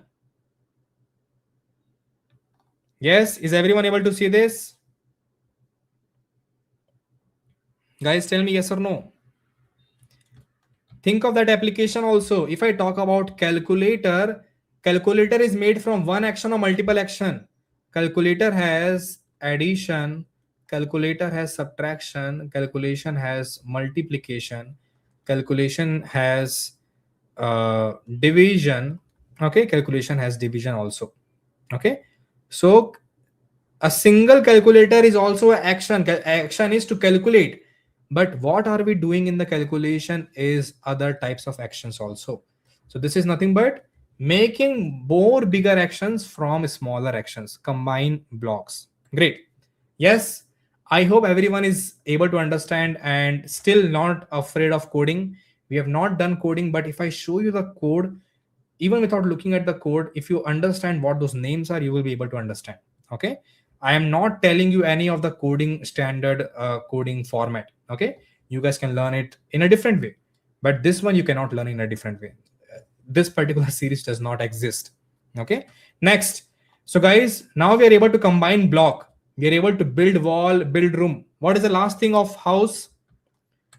See what target we are doing. First thing is we needed a storage for raw materials. Then we needed a function or action to do something, so we can tell our construction workers to do it. Then if they do multiple times, that action will be more powerful. Build the lay bricks, lay handed bricks, the it might create something else. So if we lay handed bricks and the action is to build a wall, it means now now we are creating wall. If we create multiple walls, we create rooms. Once the room is also done, what is the last thing? What is the last thing? A house has one room or multiple room? A house has multiple room. Yes, a house has multiple room.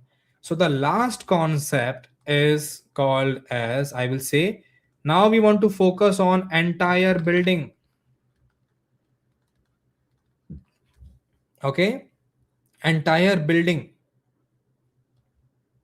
So entire building is nothing but it uses all the things which we have done 1 to 5, and they, okay, this I will say it as grouping components. So when we group multiple components, we create entire building. Building has multiple functions. Let's talk about building. These are the windows of building. This is a door. This is,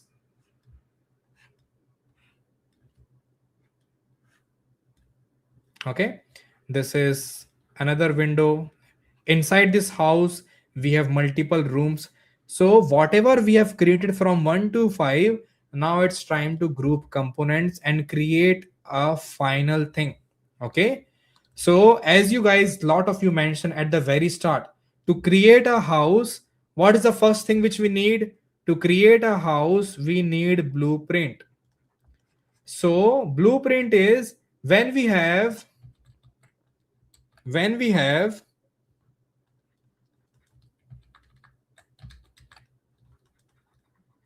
when we have all the detail of the house, like what tiles we are going to use, what floors is going to be made up of, how many rooms, how many windows, how many doors, there are a lot of things. Once we have all the detail of the house, that is called as a blueprint. But guys, if I talk about a blueprint, does blueprint exist as the actual house, or it is just a piece of document? Tell me, is blueprint is the actual house or a piece of document? If I say blueprint is piece of document which has all the detail of the house, from those blueprint we create, from these blueprints we create what? We create actual house. From those blueprint we create actual house. So in coding, blueprint is called as class, actual house is called as object of this class. So once the class exists, only then we can create an object. Are we clear? This is the concept of Python again, class and object. So class is a blueprint of the document, and once we build the actual house from all those details, it is the actual house, that is the object. So entire building has two different parts, blueprint and actual house. In Python also, in any programming language which is object oriented programming, we'll talk about it. Okay, this concept of class and object is again another topic inside a programming language which we call it as object. Just a topic, you guys don't need to remember it. Object oriented programming, in short it is called as OOP. So this is not a very difficult thing to learn. Object oriented programming is nothing but grouping components in such a way that we can create a blueprint, and from those blueprints we create an object. Are we clear? From those blueprint we create a object. So if I talk about blueprint, okay, if I talk about the blueprint of a house, actual house, We are doing a construction. Problem statement number 1. Build a house. So first what we will do, we will write multiple raw materials. Let's say raw 1, I am saying it as I have sand. See, I'm writing in kind of a Python. In raw 2, I will write brick. All of these are text, yes or no? In raw 3, I will say that I need water. Just writing few things. I need water. Then what I will do, I will create multiple action. Action 1. I am saying to my action 1, build wall. There is something called as action 2. In action 2, I will say build floor. Action 3 is build roof. Okay. Now in this action, which is a bigger action, I will say lay 400 bricks in each side of wall. This is another action. Okay, this is another action. Similarly, I will do here. Then I will create a action 4. In action 4, I will say do action 1, 2, 3. Now this action 4 that I have, I will do in loop of 4 if I want 4 BHK house. I want to repeat this 4 times. So this action 4, which is nothing but action 4, is responsible for building room. If I build room in 4 times, I will have 4 BHK. Yes, or I will have 4 bedrooms. Yes or no? So running action 4 times will give me 4 rooms. 4 rooms. So this is the way I will get 4 rooms. So action 4 is giving me 4 rooms. So this is nothing but currently all of them are blueprint. So blueprint is called as, guys, this is just a blueprint. I have not executed. This is all just my plan. This is all of my plan. If everything is a plan means, I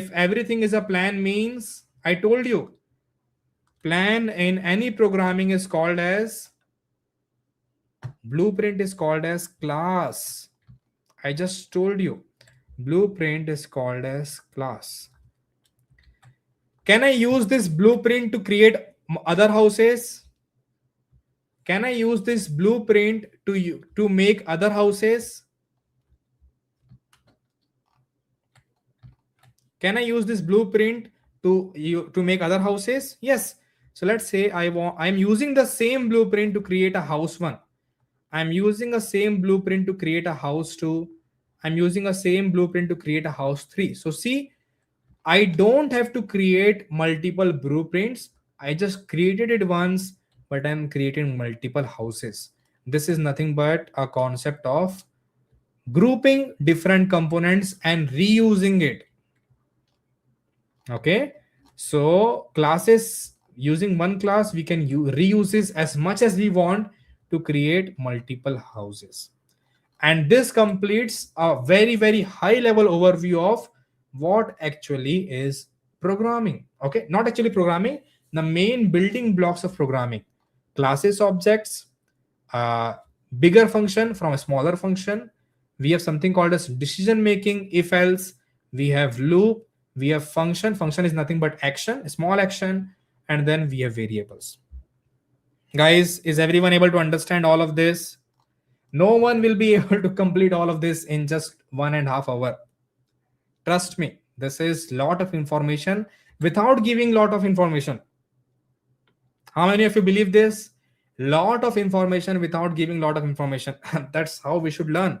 Otherwise, this series will go on for 6 months. And as I mentioned, if you want to learn more, depth is what we need to do later. Okay, depth. Great. Okay, so this is a sample thing which we will do. Okay, guys, let's do just one exercise. Exercise 1, then I will show you the next part. Exercise 1. Okay, So for a class, that is a house. Everyone, just remember this because I'm going to use it a lot. Okay. I have a house 1, and in this house, we have 4 person. Okay, we have 4 person, A, B, C. Person name is A, B, C. We have a house 2. House is a very, very big object. Guys, house is an object. House is not a function. Okay. House, then this house also has same member names. This house also has ABC. This house also has ABC. But the main difference is house name, house 1, house 2. Okay. Now suppose both of this house 1 and house 2 are your neighbors. If you want to call this particular person, if you want to call this particular person, how you are going to call it? If you call just C, we have 2 people as C. So what you will do? Everyone, what you will do? What you will do? If you want to call C of this particular house, what you will do? You will attach their name because C exists in both the houses.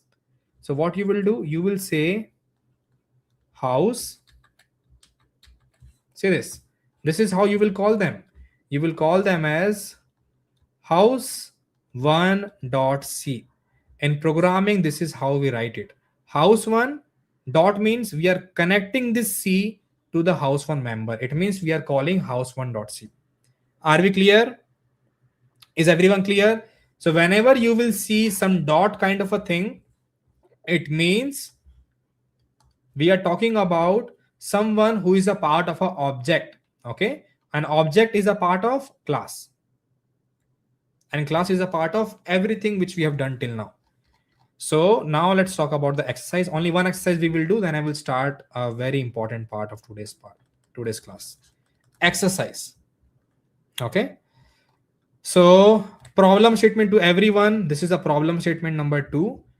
Your task is to fill 5 glasses of water. Again, real world, because I want you guys to be more comfortable with problem statement rather than coding. Okay. Fill 5 glasses of water from a purifier and place them on a tray. This is your task. So if I talk about in terms of all of these things which we have built in terms of coding only, coding blocks. So see how we are going to approach it, whatever we have learned till now. Okay. So what are the first raw information that we have? Raw information is I have 5 glass. First raw information. Okay. 5 glass of water we need to fill. So at the very start, also to hold the glass, we also require something. So we also require one more object to have all the 5 glasses. So see this, what I'm going to do. Don't connect at all to the coding. I'm just going to write some kind of a code, and it is not connected to the real world coding. Okay. So I am going to create a variable. Let me draw something with this.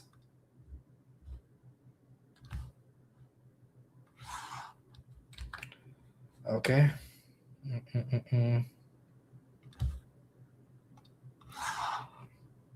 Okay. Now let's see here. Okay. So here what I'm going to do, first of all, we need to have this number. The number we need to save. So I will write glass needed. How many glass needed at the end? We need 5 glasses. This part is done.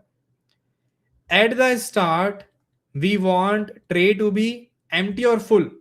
We need an object. At the start, we want tray to be empty or full. We want tray to be empty or full. We want tray to be empty. So let's suppose we are creating a kind of a action which will make this tray as empty. So in programming, let's suppose a function exists. So a function exists. So I want to make this tray as empty tray. This tray is empty now. This is a function which does the empty of the tray, and now the tray becomes empty. Okay, now the tray becomes empty. Don't think of this as a programming, we are just solving it. So now we have 5 glasses, we have a empty tray. What is the next action we should do? What is the next action we should do? Fill water from a purifier. This is the last action. So for 5 glasses, we need to do this for 5 times, each glass one time. So what I will do, for loop, for each glass in total glass needed, in glass needed, I will do what? I will take, let's suppose, purifier. Purifier is an object. Purifier has multiple functionalities. Purifier dot fill glass, and I will fill it in glass. So each glass I am filling with some kind of what? I am filling with purifier, and I'm doing this for, glass needed. Glass needed is nothing but 5. So I'm doing this for 5 times. Once I have glass of water, what I will do next? Once I have glass of water, what is my next step? Guys, once I have a single glass of a water, what is the next step? I need to place it on the tray.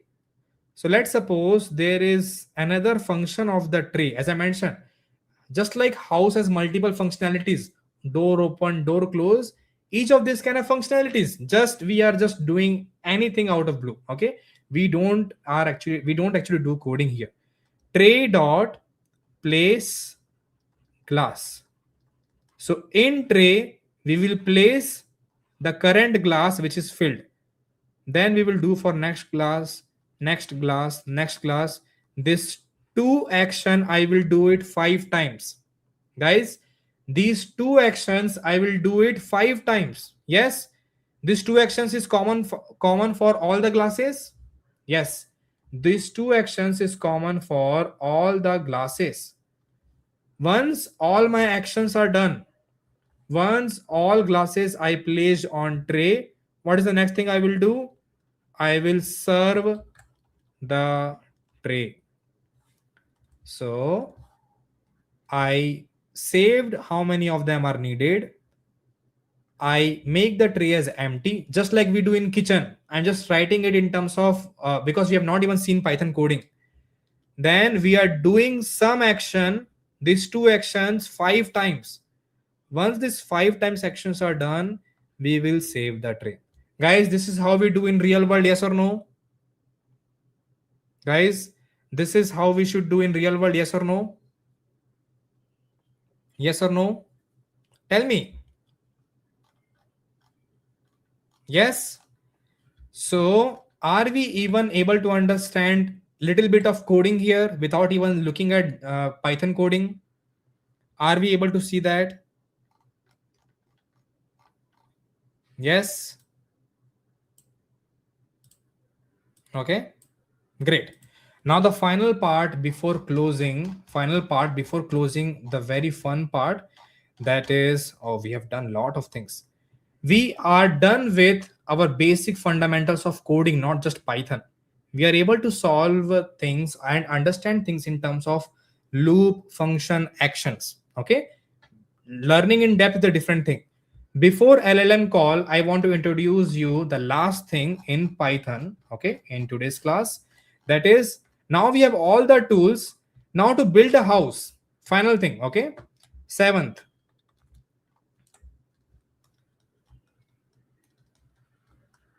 to build house, we need workers. We need workers. So let's suppose this is worker number 1, worker number 2, worker number 3. We need 3 workers to build our house. Do you think that worker 1 should be let's say how should I say, a vocal trainer, someone who trains your voice? Do you think the worker 1 should be a vocal trainer? Because here I mentioned just workers. So a vocal trainer is good for our task of building house, yes or no? Swimming instructor, swimming instructor, do you think these workers are good to build our house? Do you think these workers are good to build our house? No, these workers are not good to build our house. What we need is we need construction workers. What we need is we need construction workers. Construction workers. And construction workers, can I call it as these are actions, are specialized actions. These are certain actions which are done by certain people. They are also do action, but not the specialized according to our house. So what we need is we need certain kind of a action, a specialized action to do our job.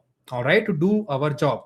In 2025, 2026, if I told you, if I if I tell you, okay, if I tell you to do some action, let's suppose if I ask you to sort a number, if I ask you to sort a number, it looks like this: 100, 90, 1, 2, 3. If I ask you to do this via program, then you need to write lot of code to sort this into a final answer of, to sort this into a final answer of 1, 2, 3, 90, and 100.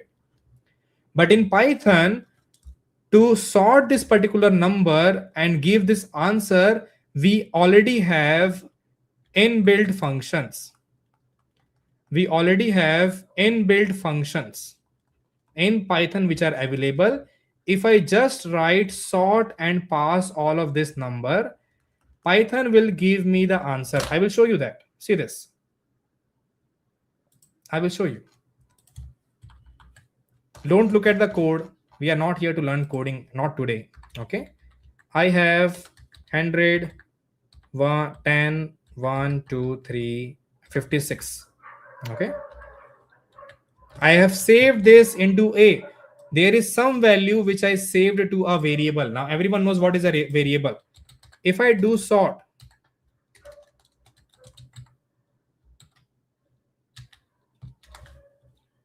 just wait, or I have to do,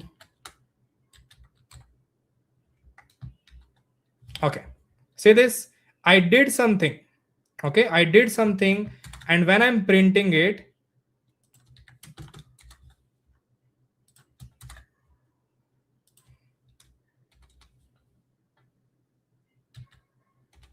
just wait.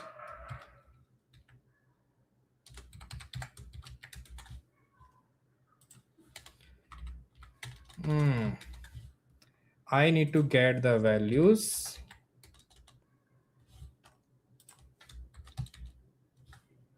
Just give me a second, okay?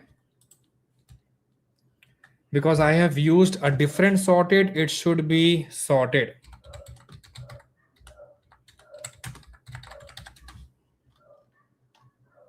Okay. Yeah, see this. I have a list. I need to sort it and I don't need to save it. Something is wrong with my code. Just wait, okay, guys.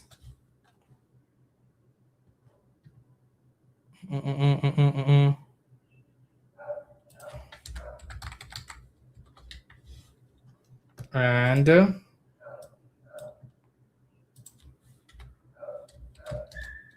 see this.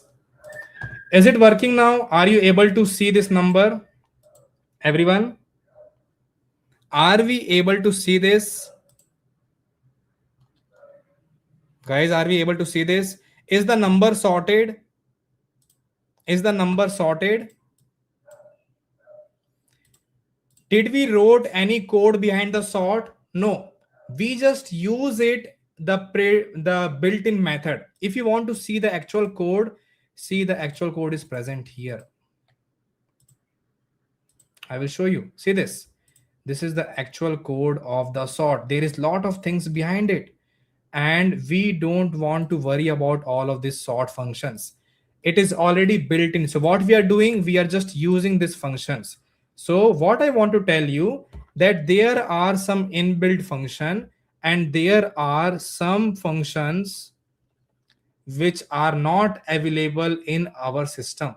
So functions which are not available in system, they are present in some libraries.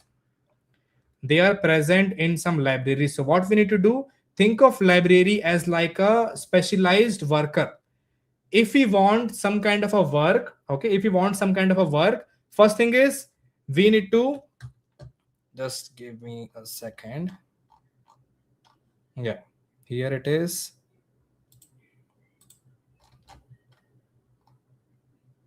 Okay. So libraries are nothing but, think of those are like skilled labors. They are skilled labors. If we want to use skilled labors, then what we need to do? If we want to use skilled labors in our Python, we need to bring them. So there are different libraries which give you different labor, skilled labors.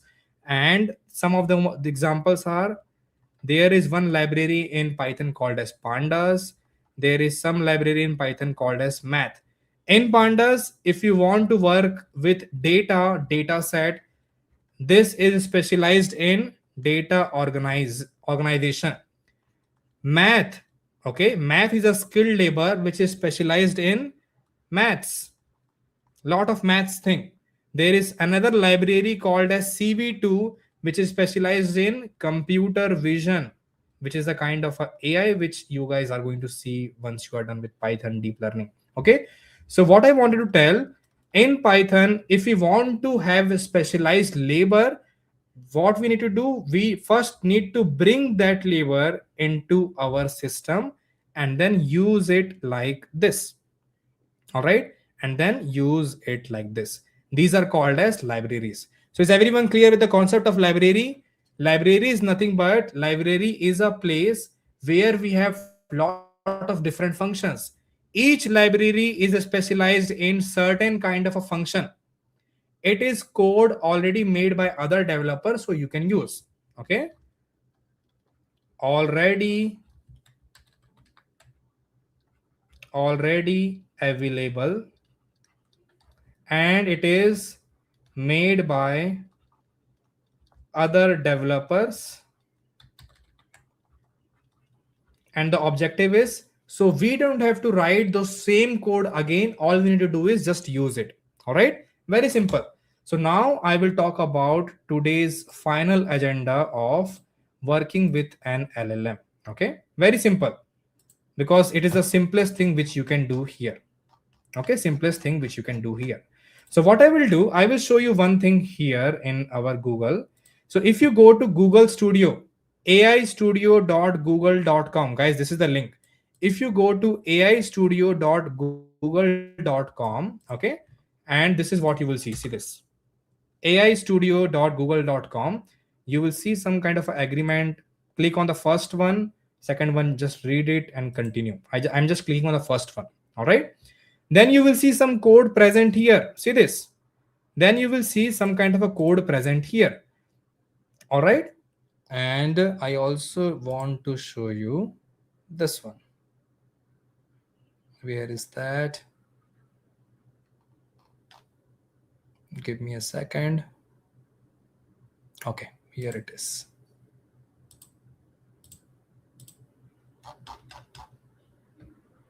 Yeah, okay, here you're able to see some code. Are you able to see from Google import Gen AI? Is everyone able to see from Google import Gen AI?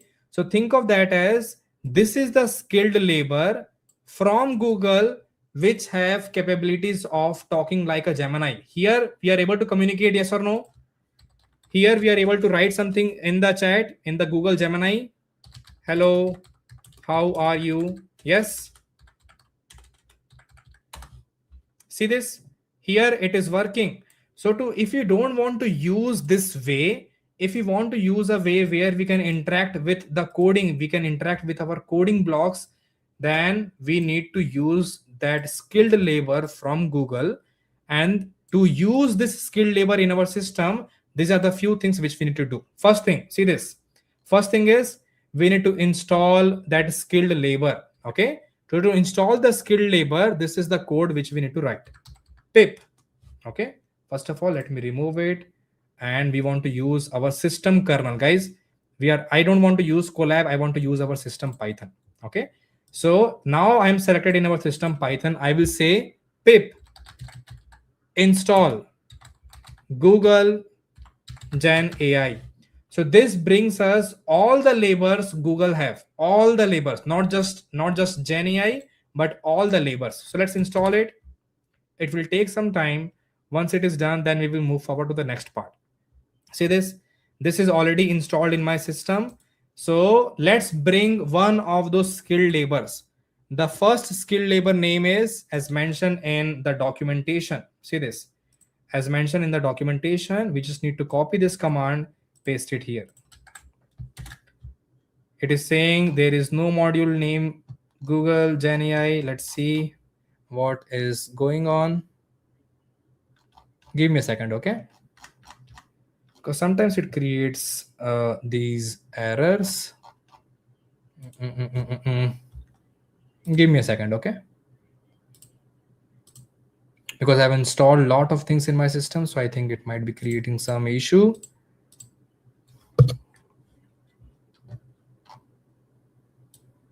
And what is going on? Okay, see this. If this particular system is not working, then this is how we should code. Okay, because we are doing wipe coding, I can show you that. Where is that documentation? This is the documentation. Don't worry about it. I will show you.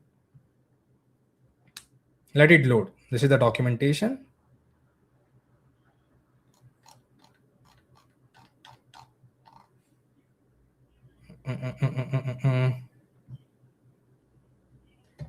I just want to use where this library is, because I think they changed the library.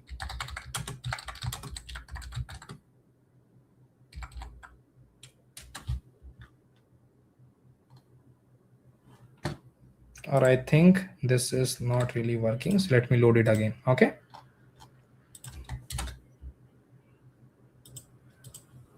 Guys, wait a second. All right.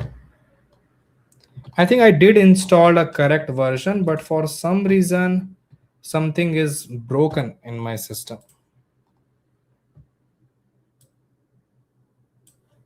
Okay.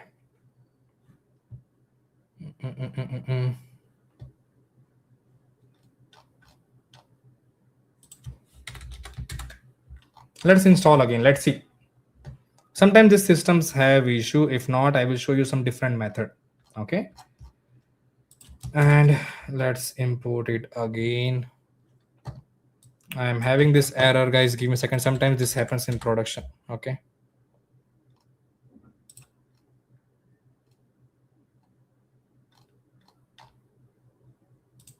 Okay.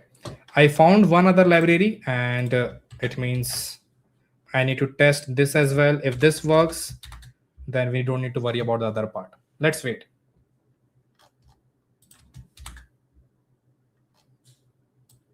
See, for some reason, my system is okay.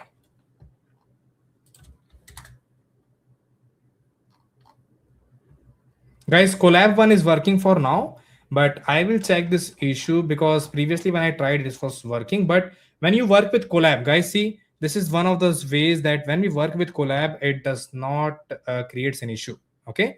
But some people are saying that we should restart the VS Code. You guys can do the restart of VS Code.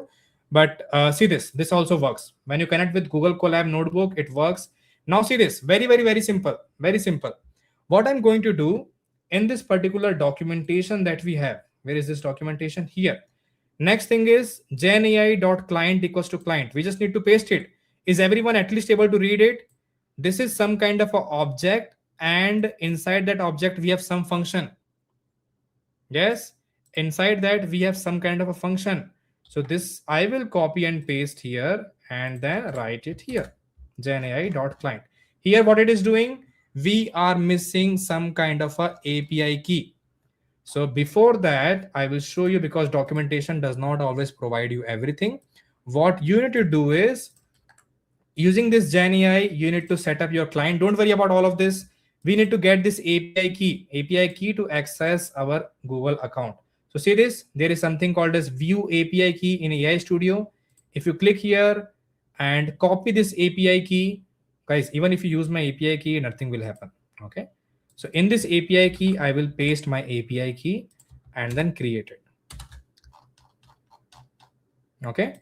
See, now it is working. I've created a client that is working in 2 lines. I have imported a skilled labor. Then using that skilled labor, now I'm preparing that skilled labor with the payment and other things. I told my skilled labor that this is your payment information. I will be using this for other purposes.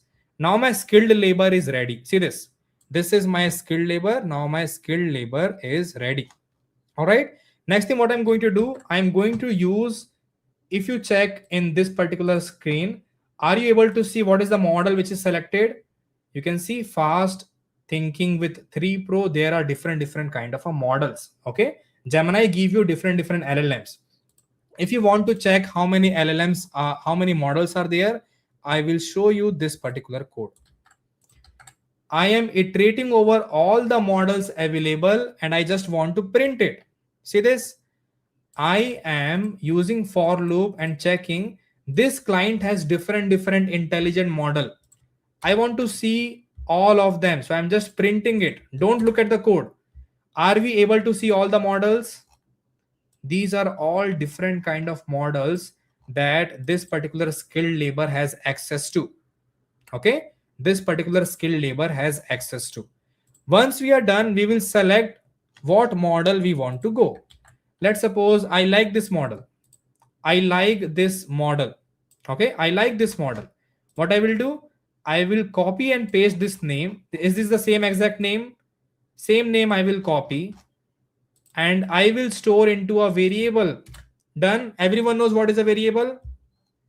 Everyone knows what is a variable? Yes, everyone know what is the variable. Now what I will use, I will now pick my labor, my skilled labor. Okay, I will tell my skilled labor that use models, use generate content, and I will provide my skilled labor certain task. I will tell use this intelligence. Okay, I am telling my skilled labor to use this AI model, and I will say, hello, how are you? Tell me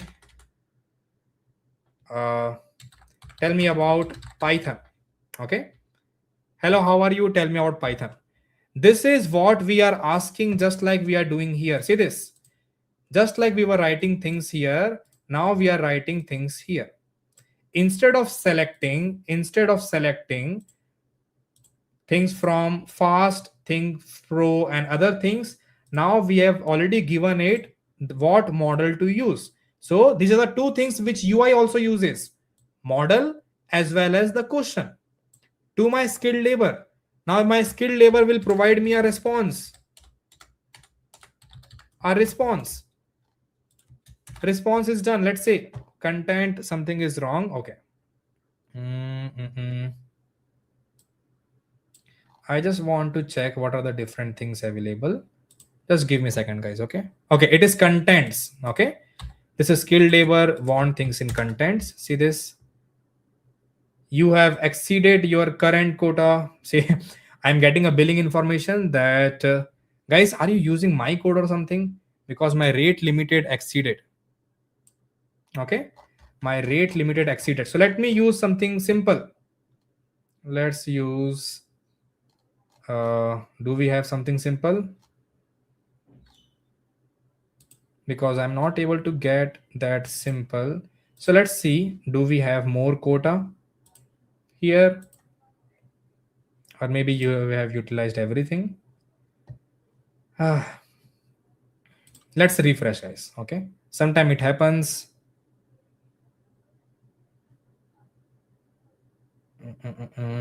Or maybe I can use, guys, give me a second. Okay,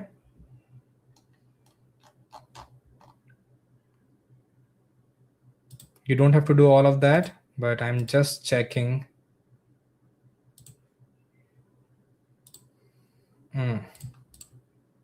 Let me do it again. Maybe something is not working, maybe because I'm Colab. Go to rate limit. Yes, rate limit was error, guys. So let me do one thing. Okay, let me do one thing. Just give me a second. I'm closing it and restarting this part again because my VS Code might be broken of that, and it should work now because I have restarted it. Okay, give me a second.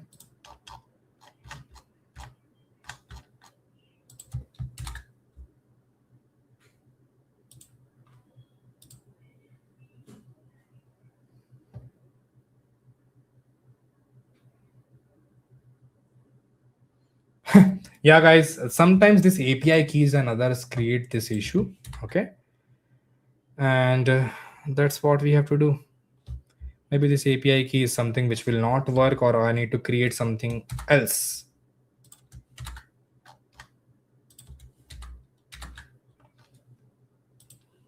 Okay, okay, quickly let me create a new one. Okay, it will not take time. I already have these in my other system. If I show you with a different API key, because currently mine is showing exhausted, for some reason it is showing that, and I don't want to use that one. Okay, guys, I have selected a different API key. Let's see this one is working or not. If you guys have multiple account, you guys can set up different API key. What is going on? My API key is not working. Is anyone able to have access the API key? Because for some reason mine is little broken. Anyone here is able to access that?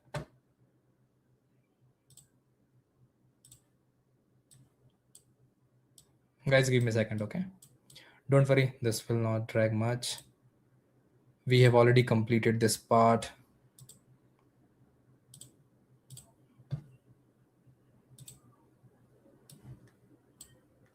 I just want to show you here. Okay, see this, I have already a working code here. Okay, wipe coding, and in this particular kernel, because just for the sake of showing is because I think I have utilized it, so I want to use this version.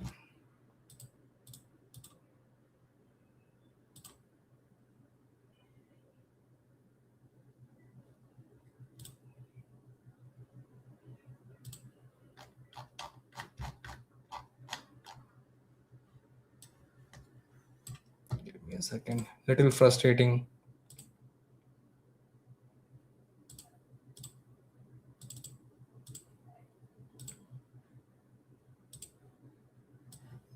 All right.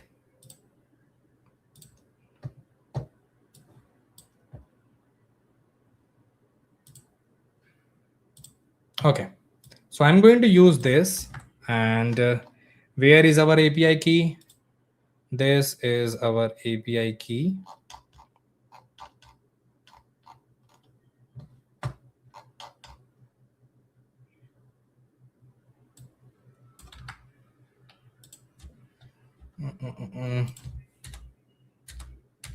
Guys, maybe I'm in Colab environment, that's why it is not working.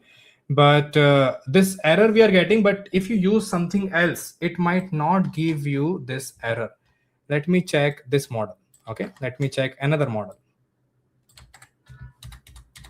Okay, see this, everyone, now it is working. It is working because my other model is exhausted. But are we able to see the output now? Guys, are we able to see the response now? Yes, this is the response that we are getting from model, but I don't have access to other model. The quota is already fulfilled, that's why it was giving us error. So now that we have it, if you print this response, you can see there are a lot of unnecessary things. See this? There are a lot of unnecessary things. To filter all of this, there are some code block just to filter it. We'll talk about it later. But now if I show you the final answer from the AI, see, we require different functions, but I will take those questions later. And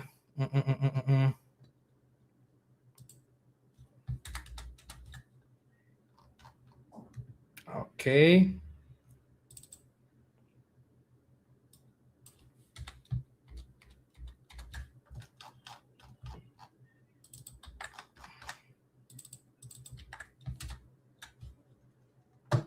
Give me a second. Okay, so we are able to see this output, and in this output, everyone, are you able to see some result of what is Python? Guys, are we able to see what is Python? Here we are able to see a high level interpreted programming language, that is a core function. Are we able to see some results here? Guys, are we able to see this result? We are able to see Python is a high level interpreted programming language. This is a core definition. This is high level means it is designed to be relatively easy. We are able to see all of these answers. Previously, it was not working because one of my model, that full tire was completed. It was not free for me. But now when I use some other model, now it is working. Now you are able to see the answers from it. What is the general purpose of Python? What are the key features and why it is popular? We are able to see all of these results. Okay, so if we have access to better model, then the answers will be better. But in this class, what we are able to see, I will tell you, everyone, just recap it. Okay, I know we saw some error, but error is a part of programming. What we did is we don't have access to that skilled labor. So what we did, we installed some skilled labor. Then we asked that library which has lot of labors, and we brought one of those Gen AI skilled labors. From those Gen AI skilled labors, we provided them the information by which we can use skilled labor, just like a passport or ID, but it should be used for that. Okay, once it is there, then we are checking that this skilled labors has what kind of different actions available in it. These are intelligent actions which this skilled labor has. And once it is done, then this particular skilled labors, we are asking some questions based on that, and then we are getting answer. So guys, if to use this particular AI, do we need to know all the coding? Are we able to understand it? Guys, Krish sir is not available. Krish sir will be coming in other classes, not today. Sharik Hussain, are we clear? Others, are we able to understand at least the flow of it, what actually we are doing? At least the flow of it, what actually we are doing? See, even if I ask Gemini now, that create a calculator with Python, and it should have add, subtract, and divide. Let's see now. Are we able to understand the code now? This is a function which does some action of addition. This is a function which does the action of subtraction. This is a function which does a function of divide. Now this is a calculator which uses, this is a calculator which does, you can see, if, and then it uses something called, you can see here we are doing the addition, here we are doing the subtraction, here we are doing the division. Does it look very foreign to everyone? Guys, does it look very foreign to us? No. So see what I'm doing, I will just copy the whole thing. Even if I don't understand it, I will just copy the whole thing, paste into my notebook here. Okay, paste into my notebook, and I will just use my calculator. See this, I'm just using my calculator, guys. Now it is asking us to enter choice between 1, 2, 3, 4. I want to use 1. Now it is asking us to provide the first number for addition, because we have selected addition. I want to select 12. Second number for addition, 23. Okay, then 2. Are we able to see 12 plus 23 equals to 35? Did we wrote any piece of code here? Did we wrote any piece of code here? No. We didn't wrote any piece of code here, but still we are able to create a very simple calculator. In other classes, we will try to understand more coding part of it. Okay, what exact things made up, how to create code like this. But at least if I talk about, this is some kind of a action. Using those actions in multiple code, we created a bigger function. And then we called that function to start our coding. And that's how we are going to do coding. Okay, obviously there are a lot more things which we can improve here, but still we are at the day one of Python. In the previous one we were just installing, but in the day one, at least we are able to understand how to get the answers, how easy it is to call a LLM. Yes, how many of you think that calling a LLM is very easy? How many of you think that calling a LLM is very easy? Within 4 or 5 lines of code, we are able to call the LLM here. Yes? Yes? And this completes our full day agenda, at least on an introduction level, that no one is now unfamiliar with coding and coding blocks also, along with how to do a very simple LLM call. Everything is very fast track, but a very compressed information which you guys can check it out and revise it later. All right, so let me close everything. Just give me a second. Yes. So yes guys, finally we are done with today's session. I know, don't worry about errors and others, and don't be afraid of errors. Sometimes error comes, we can use LLMs, try to solve it, but right now we are not, others are not in a part where we can solve errors, because if I show you debug and errors, everyone will get scared. But there is always a workaround, and try to understand from the concept point of view. Just like I told you, if you want to have a problem, if you have a problem statement of fill 5 glasses of water, there are some things which we require, then we do something with it to solve the problem. Similarly, to create a calculator, we need an action of subtract, action of addition, action of subtraction. Then we will use all of those concepts in a bigger function, which I will talk about in the next class, how to create it in a very simple way. Because LLM sometimes gives you a hard way of coding, but that is a direct answer, but you can create a simple way as well. All right, so guys, have you enjoyed today's session as well? Yes. Don't do any coding as I'm talking about. Don't even try to replicate the coding part, because sometimes it creates an kind of a fear that coding is not for me. But if you try to do all of this Google Colab, try to copy and paste, see what it works, what it doesn't work, and how to debug those errors is what I'm going to talk about in the next class, but not today. Okay, if what exactly is a vibe coding is what I'm going to talk about in the next class. Are we clear? Yes. So how many of you like today's class, today's lecture? Guys, are you enjoying? Are you learning new things? Ping in the comment box is there. You guys can. Yes, learned a lot. That's the main point. It's not about learning small things, it's about learning bigger things, and to be confident within few days, not taking months of time to answer all of this.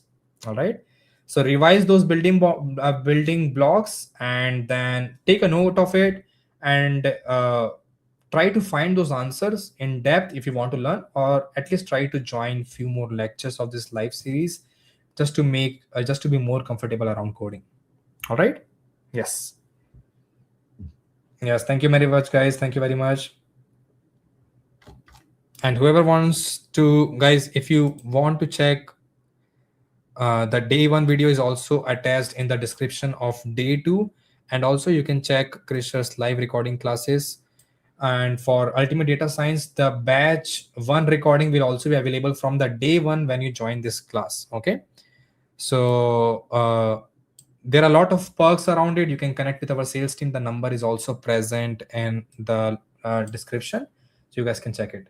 Very good explanation of the concept. Yes, guys, don't think of this class as a traditional class where I'm going to teach you things topic by topic.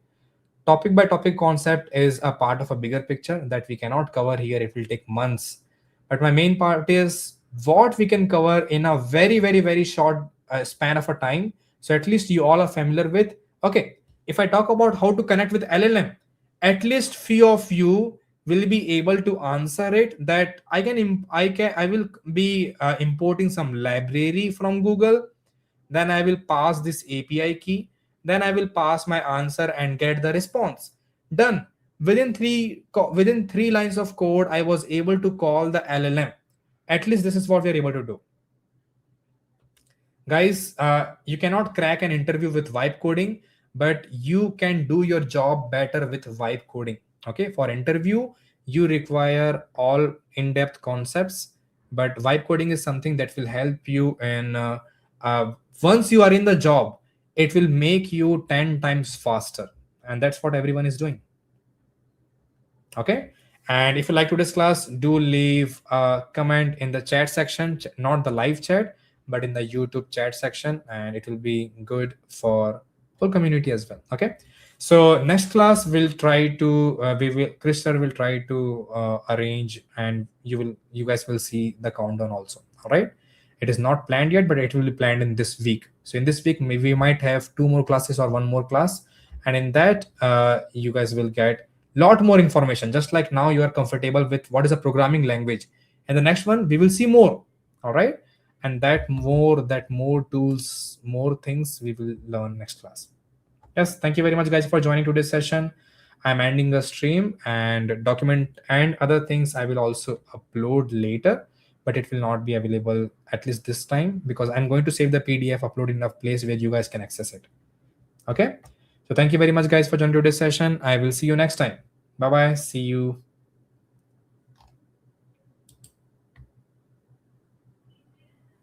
Thank you very much, Sandesh. Thank you very much.